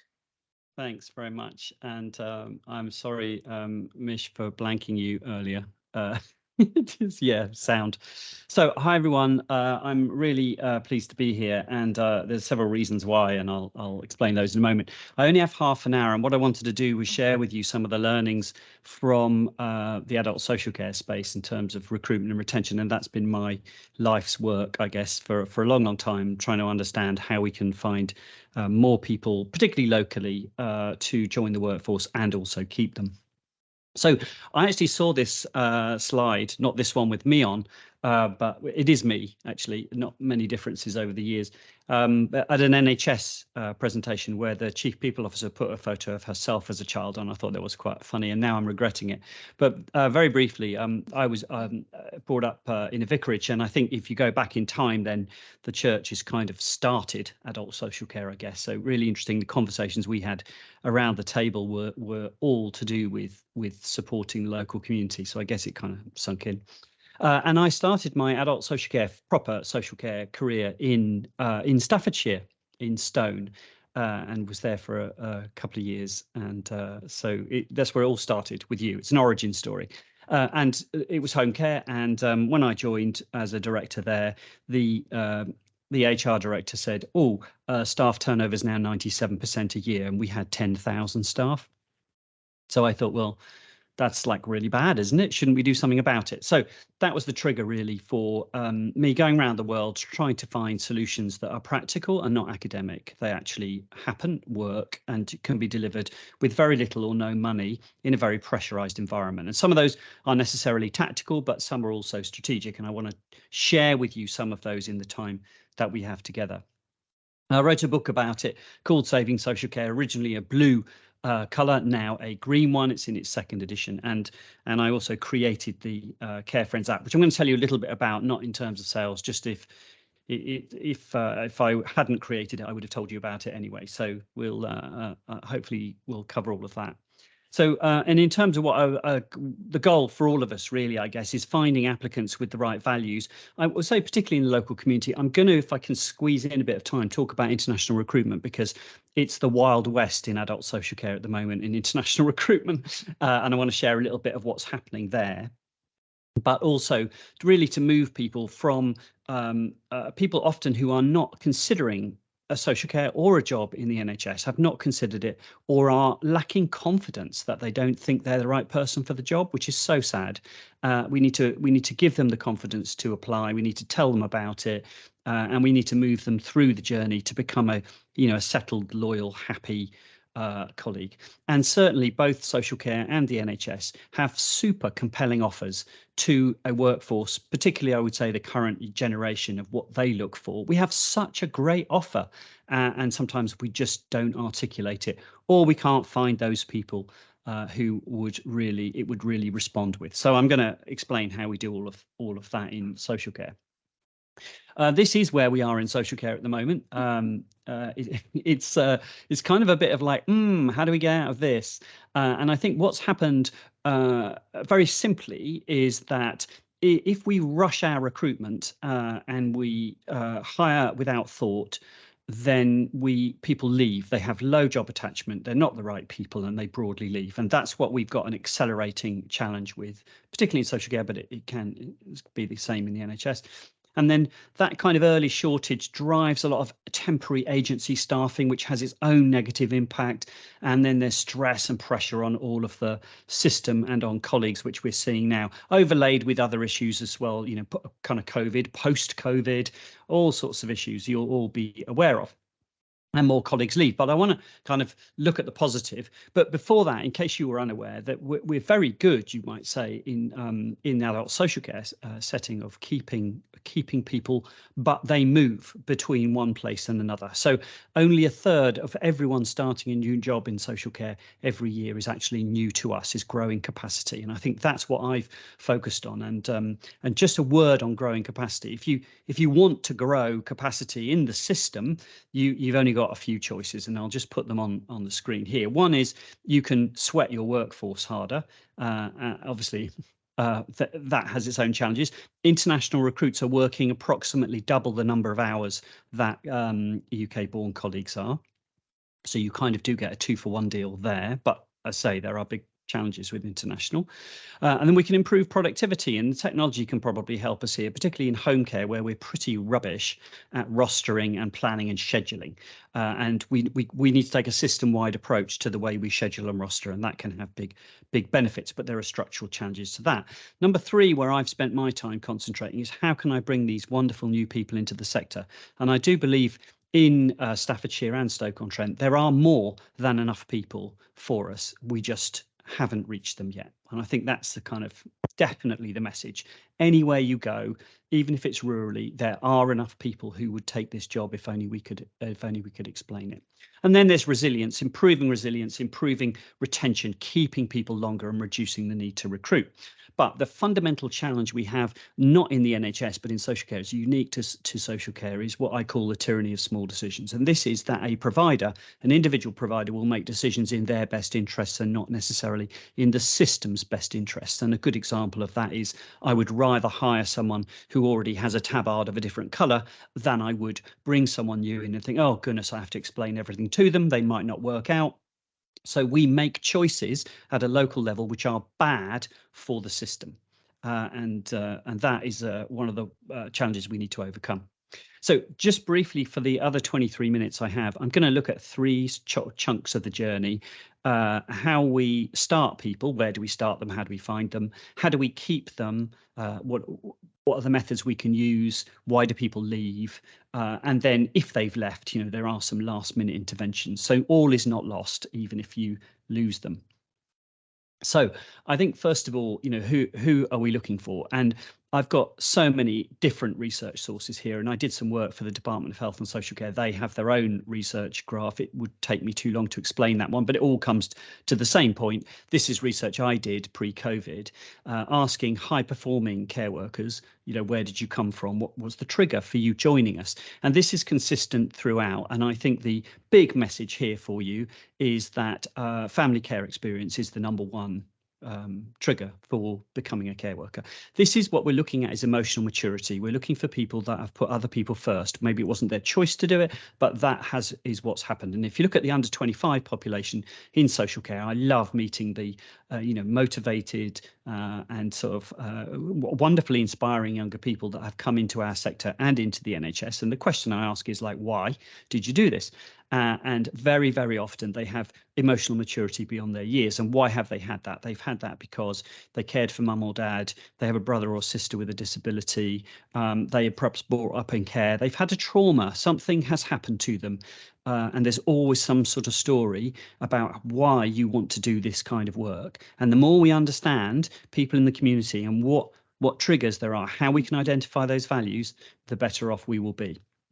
So the #1 is family care experience, and obviously COVID broadly, you know, and massively a negative thing for society, but it has created many more family carers, and it's created a lot of people thinking, what is my purpose? And this is a huge opportunity for us.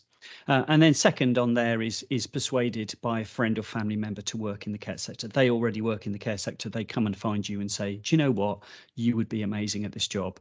And with all the negative issues we have around in the media and so on, which was touched on at the beginning of this presentation, then I think this is the way to overcome that.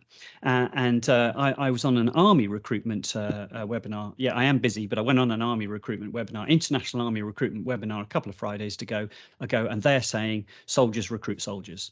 And then there was a presentation from the police. The police obviously have their own kind of PR challenges now. Policemen and women recruit policemen and women. This is where we are heading, is using our connections and trust to find people.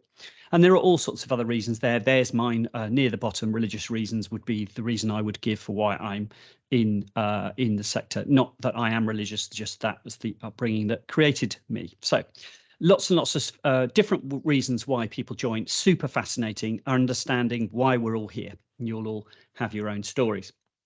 So as part of that, I thought, well, employee referral, we need more of that. Why have we only got a trickle of a few % of new starters a year coming from this source when we have a workforce of about 3 million between the NHS and social care? Can we make that more? And so I created an app to do that, trying to overcome the friction that I saw in employee referral schemes. And we have some funding from Skills for Care. Some of you may know that organisation. And it's our kind of mission to try and help out and address the challenges. So just very briefly, again, I'm not like pitching this. This is not a show off slide. I'm just telling you what we're doing. So the Care Friends app, again, something I created in 2018. We launched in the middle of COVID in partnership with Skills for Care. Really pleased to win the King's Award for Innovation based on the results they saw we had achieved so far. And I think social care is a very challenging environment in which to introduce innovation of any kind. And we're now at about 70,000 app users, and they are getting on it when sharing jobs with their friends through the phone and earning points. And a point is £1, and you kind of earn points as you go along. You don't have to wait. No one wants to wait for anything anymore. You don't have to wait for ages. And just to say, this is we're in Australia and the Netherlands and Ireland and obviously here.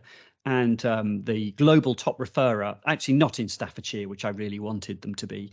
They're in Suffolk. And Wendy here, a home care worker, hired 17 friends. And 16 are still with us. Unbelievable. She's like created a whole branch just from using her connections. So we're super excited, and she got a holiday out of it, earning the points and stuff. So that was really encouraging. And I'm not going to go through this slide of lots of detail, but this is really saying that employee referral is super exciting in terms of conversion rate. So you need a tiny number of applicants. You don't need to worry about how many applicants you have. You can convert them to care workers or whatever job, HCSWs, much more efficiently. And the key thing for me in all of this is retention. That these people stay longer because they've been told, personal care or challenging behaviour. It's all been managed, and they've got a peer mentor there to support them, and they earn more money. So it's really quite a compelling little basket of offers. Nothing is a panacea. This is delivering, if the provider operates it properly, about 30% extra new starters a year. The key thing is that they stay longer, and these kind of superpowers that we weren't expecting in the app, because I'd like to say I was expecting them and I look clever, but that's definitely not the case. Is that we have something called a new to care bonus. So you earn more points, usually double points, if you recruit someone who's not already in the social care or healthcare system. And that means we can grow capacity much better because we're drawing in people that are not already in the system, which I think is super important. And the second thing is you build infrastructure for the long term. So this is not like spending a lot of money on an internet job board campaign and then it's all gone. This is about giving people the ability and the technological infrastructure to continue to recruit through their whole life in the organisation. So this is just some feedback from local authorities which we work with around the country. Mostly we work directly with the providers themselves. And we've moved on now. So last Monday we launched in the NHS in an acute trust down the road in West Brom.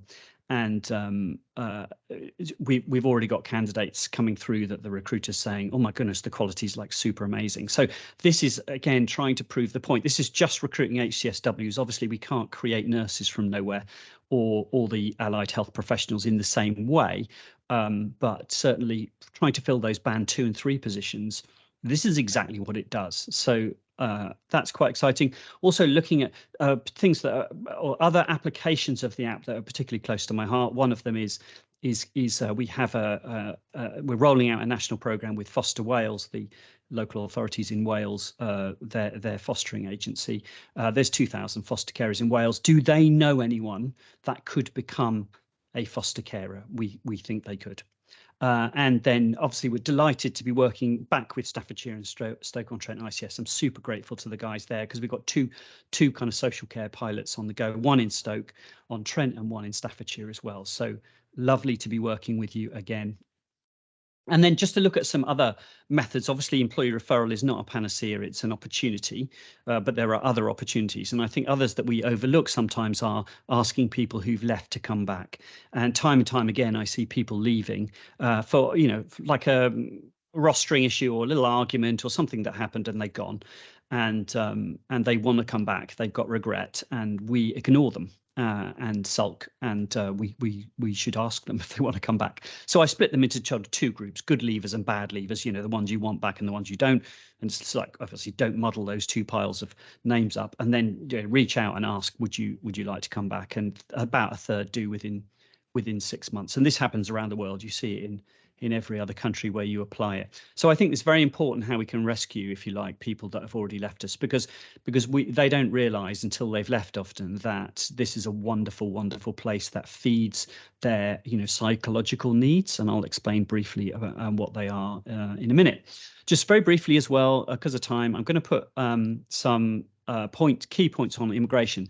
It is a politically charged Marmite issue, so I'm going to tread very carefully. I'm a massive fan of migrant labour, and pre-Brexit, it was just a wonderful world.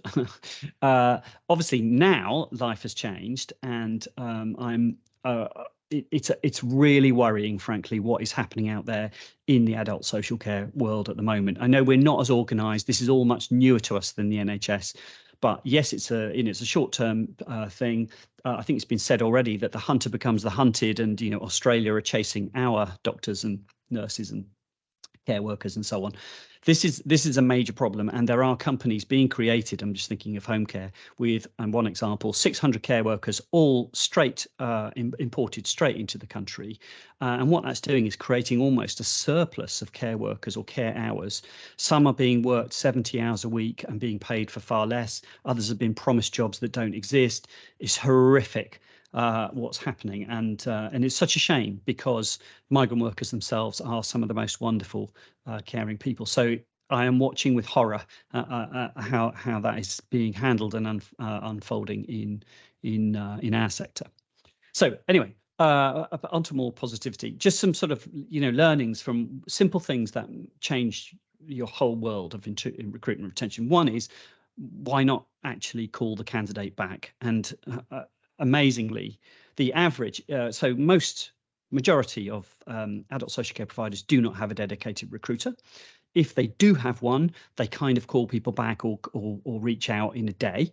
If they don't have one, the average, as far as I'm aware, is over a week. You cannot do this anymore. You have to be responding within 15 to 30 minutes, and we have to find a way for that to happen because Amazon, retail, all of those guys are doing that, and people will not wait for us. So that's a concern, and also we give up too soon. So on social media, if you are applying or inquiring about a care work job on social media, it takes between 8 and 10 attempts by the recruiter to make a positive contact. Partly, I don't recognise that phone number, I'm not calling you. Partly, I don't read my emails. Texting is by far the most powerful method of reaching people, and we just don't do it. So there are simple things that we need to put in place. And I know the experience of applying through NHS jobs is probably, might be a little bit of friction there too, perhaps. So there's lots we can do. It's more about understanding, the types of people we're dealing with. And I'm fearful also of using AI as a solution here, because we're talking about relationship-centric people. And if you remove humans from the process, you are going to turn off the very people that you are trying to recruit with the right values. So no-shows are a problem, about 50% now no-shows. And in fact, we almost got the same offer. Love to hear what people think. People are accepting your job offer now with no intention of joining you. Candidate behaviour is really quite shocking. So what can we do? Well, we know that a massive chunk more will turn up if there's a connection of some kind. Doesn't mean they had to be an employee referral at the beginning. It could be that you've built a relationship with them, that you've listened to their story, that you've found out why, that you've explained why you'll be a good employer, why they would be great for social care. We need to make this. It's a vocation. It's service before a salary. You need to adapt your recruitment that way. And simply sending a text message to them the night before saying good luck with their name and your name, and I can't wait to meet you. And nowadays I'm seeing as well a little video. So I could record a little video. Let's say Mish is coming for an interview. I'd record a little video, take me a couple of seconds, say, hey Mish, you're meeting me tomorrow. Super excited to meet you. And you've broken down some of those barriers. And we know that a lot of people who are no-show for interview are terrified of the interview and coming into the workplace again if they were family carers or bring children up or whatever. We need to deal with that. And in terms of timings, then 5 o'clock gives you a 20% less no-show to interview than the middle of the day. So super interesting, simple things like, well, just see them at the end of the day and they will turn up. Now, in adult social care, staff turnover is mostly clustered into the first 90 days. This is me tracking 12,000 home care workers over the years of when did they join? Day zero there you can see, and how long did they stay before they left? And we have a frightening spike here. But what this tells us is the majority of our retention challenge is actually at the beginning of the process, and we can do an awful lot about that. And I presented this slide actually down in Australia a few years ago, and or where it was at the time, and someone put their hand up in the audience and said, oh Neil, is that x-axis along the bottom, is that minutes? And people do think it's so quick, people are just gone within 5 seconds. So we need to really work on this early stage, and that is where I think so much benefit can be had. And so what I try and do in social care, what we're trying to do in social care, is create a welcome, a structured welcome, so people get an experience that they feel wonderful about. And I'll put a few things on here just to give you a kind of flavour while I'm talking, but very, very briefly, simple things. So let's go back to my first day in Stone in Staffordshire, working for this home care company. There are no parking spaces. It's raining. I don't know if I've got the right building. I had to drive all the way down the road. I'm getting more and more stressed. Why don't we just reserve a parking space on day one saying, Allied Healthcare welcomes Neil Eastwood, or how special am I going to feel? Day two, get yourself down the road with everyone else. But day one, and then I want to see a welcome, my name on a sign, so I know, oh, I'm one of the new starters I'm thought about. These are simple things. Personal welcome from the boss, I can't overstate. Peer mentoring, I believe you call that preceptorship in the NHS world, but peer mentoring, buddying is also super powerful. These are really simple things. And even booking in a future training commitment. If you have something booked in the future, this is apparently the case if you're going through relationship counselling as well, that if you both book a holiday for the future, you're more likely to stay together. So a top tip. So you can use that method in the workplace too, and staying in stay interviews, like what did we do right, what did we do wrong, what's the feedback, how was it like being recruited, and what can you learn about it.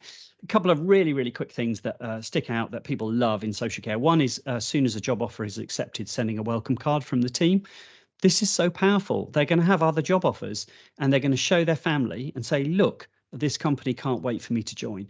And that is so powerful. Simple thing.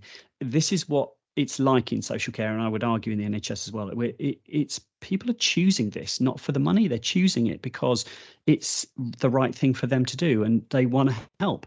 Another one, and this is going to get divisive now, but asking them what their favourite chocolate bar is during the recruitment process and giving them that chocolate bar when they join.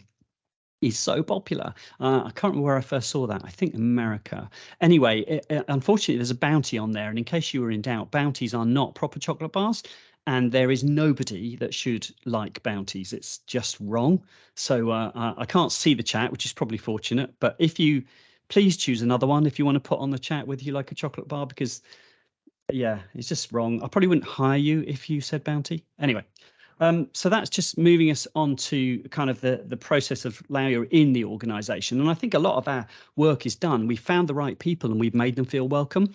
This is a really great space we're in now compared to perhaps where we might otherwise be. And what we're in the second edition of Saving Social Care, I rushed the retention part of the first edition because I was grandly going to write 2 books, and then got most of the way through the first one and thought this is really hard, so I shoehorned in some retention. So I came back 6 years later and thought I'm going to do the retention bit properly. And one of the questions I think we have to answer, and I answer in the book, is like, it's actually not rational to be a care worker considering what you're paid, emotional, physical exhaustion, all of those things. Why would you do it? There has to be something else. If we understand what that something else is, this is the key to the kingdom. And because of time, I'm going to just put all 5 of these on here. So this is not my work. Again, it's trying to harvest other people's great ideas and kind of package them up for everybody. But there are up to 5 key reasons why someone might choose to be a care worker despite logic saying, why are you doing that job? And care workers, and I use that term broadly to cover anyone in our sector who has contact with clients or patients, is that what is going on, and how can we fill their emotional cup? How can we make the relationships stronger where they should be and try and strengthen them where they're weaker? And understand, the vicarious trauma you're picking up and all of these things that are happening, which are not trained. You don't get training in this stuff. And the more we understand that, and the more we can help people who are doing the job, the more we can help their whole lives, because often care workers are giving in their lives in other ways. So 52% of care workers in New Zealand are caring for a loved one. I don't know what the stats are here, but one would assume it's similar. This is a person who has put everyone else first for the whole of their life, and we have to appreciate that. So you can see these reasons here. I won't go into all of them, but you'll probably find your workforce has one or more of these going on. And spirituality and religion is, maybe not, but certainly emotional satisfaction, despite pride in the job, actually, despite what the media think.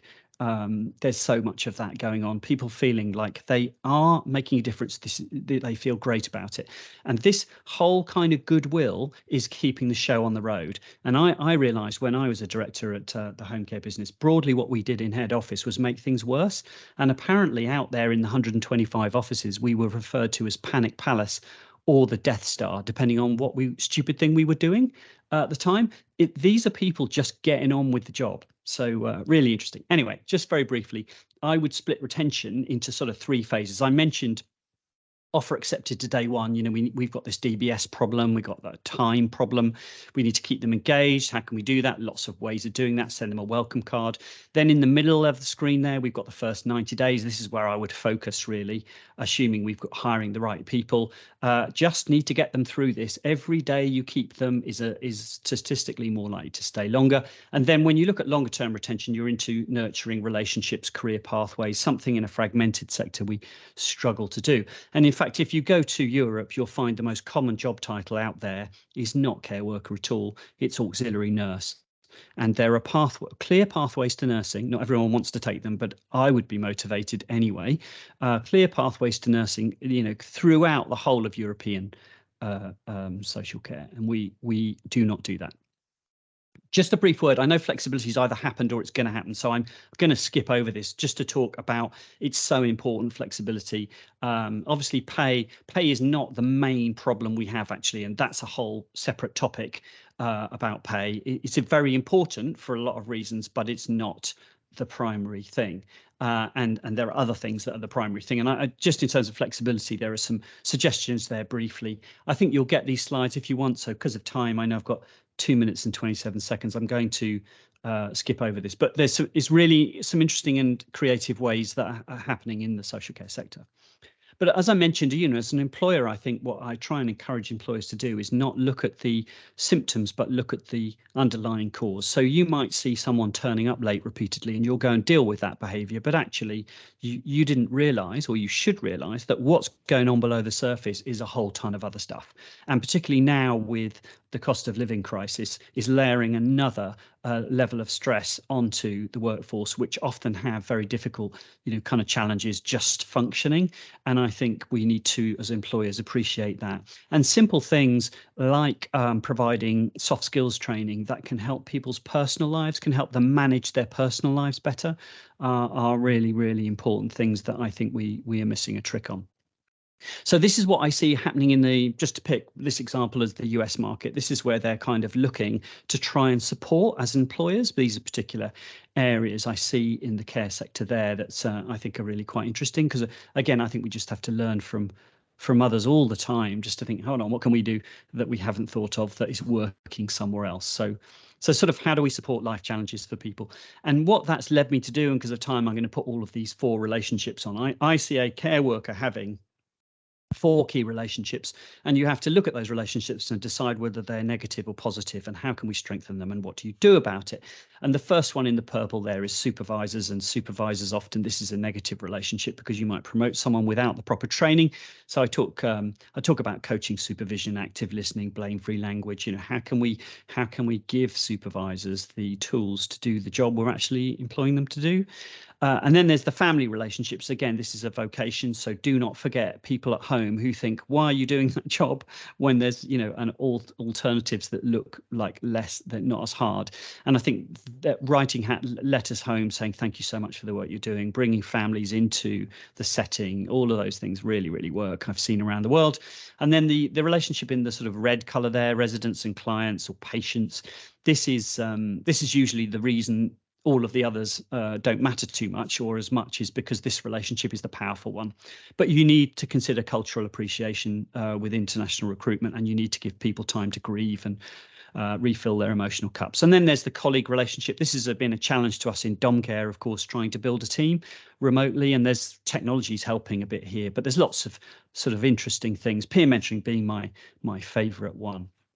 So just to finish really quickly, last minute interventions, then we do find that the boss, actually, if you are a member of the senior management team on this call, you actually do have a use. You have 2 uses, actually. One use is to welcome people on day 1. Then you can look at your spreadsheets with the door shut. And then when people say they're going to leave, call them up and say, I cannot believe you're going to do this. Can I help? And you can usually rescue a situation or a pickle someone's got into by virtue of your job title. So express the value of that person and ask what can be done, and listen, and that is your job role. So also for us in social care as well, we're like super good. This is my favorite thing to do, is sulk. So if someone leaves, I'm like, oh, completely having a huff, fine. Actually, we need to celebrate people leaving. And if the more people we can encourage to go on to, let's say, careers in the NHS in social care, the more people will come into social care. We should celebrate the fact that they spent time with us. And let's say, if they're a younger person and they're leaving, they could come back at 50. We know in home care, the sweet spot age for a home care worker is 55 years old for a whole range of reasons. So come back. Social care is here for you, whichever time you need it through your life. Come and contribute again. And I think we need a mindset change. So I just want to leave you with 4 lessons, because I'm a minute over.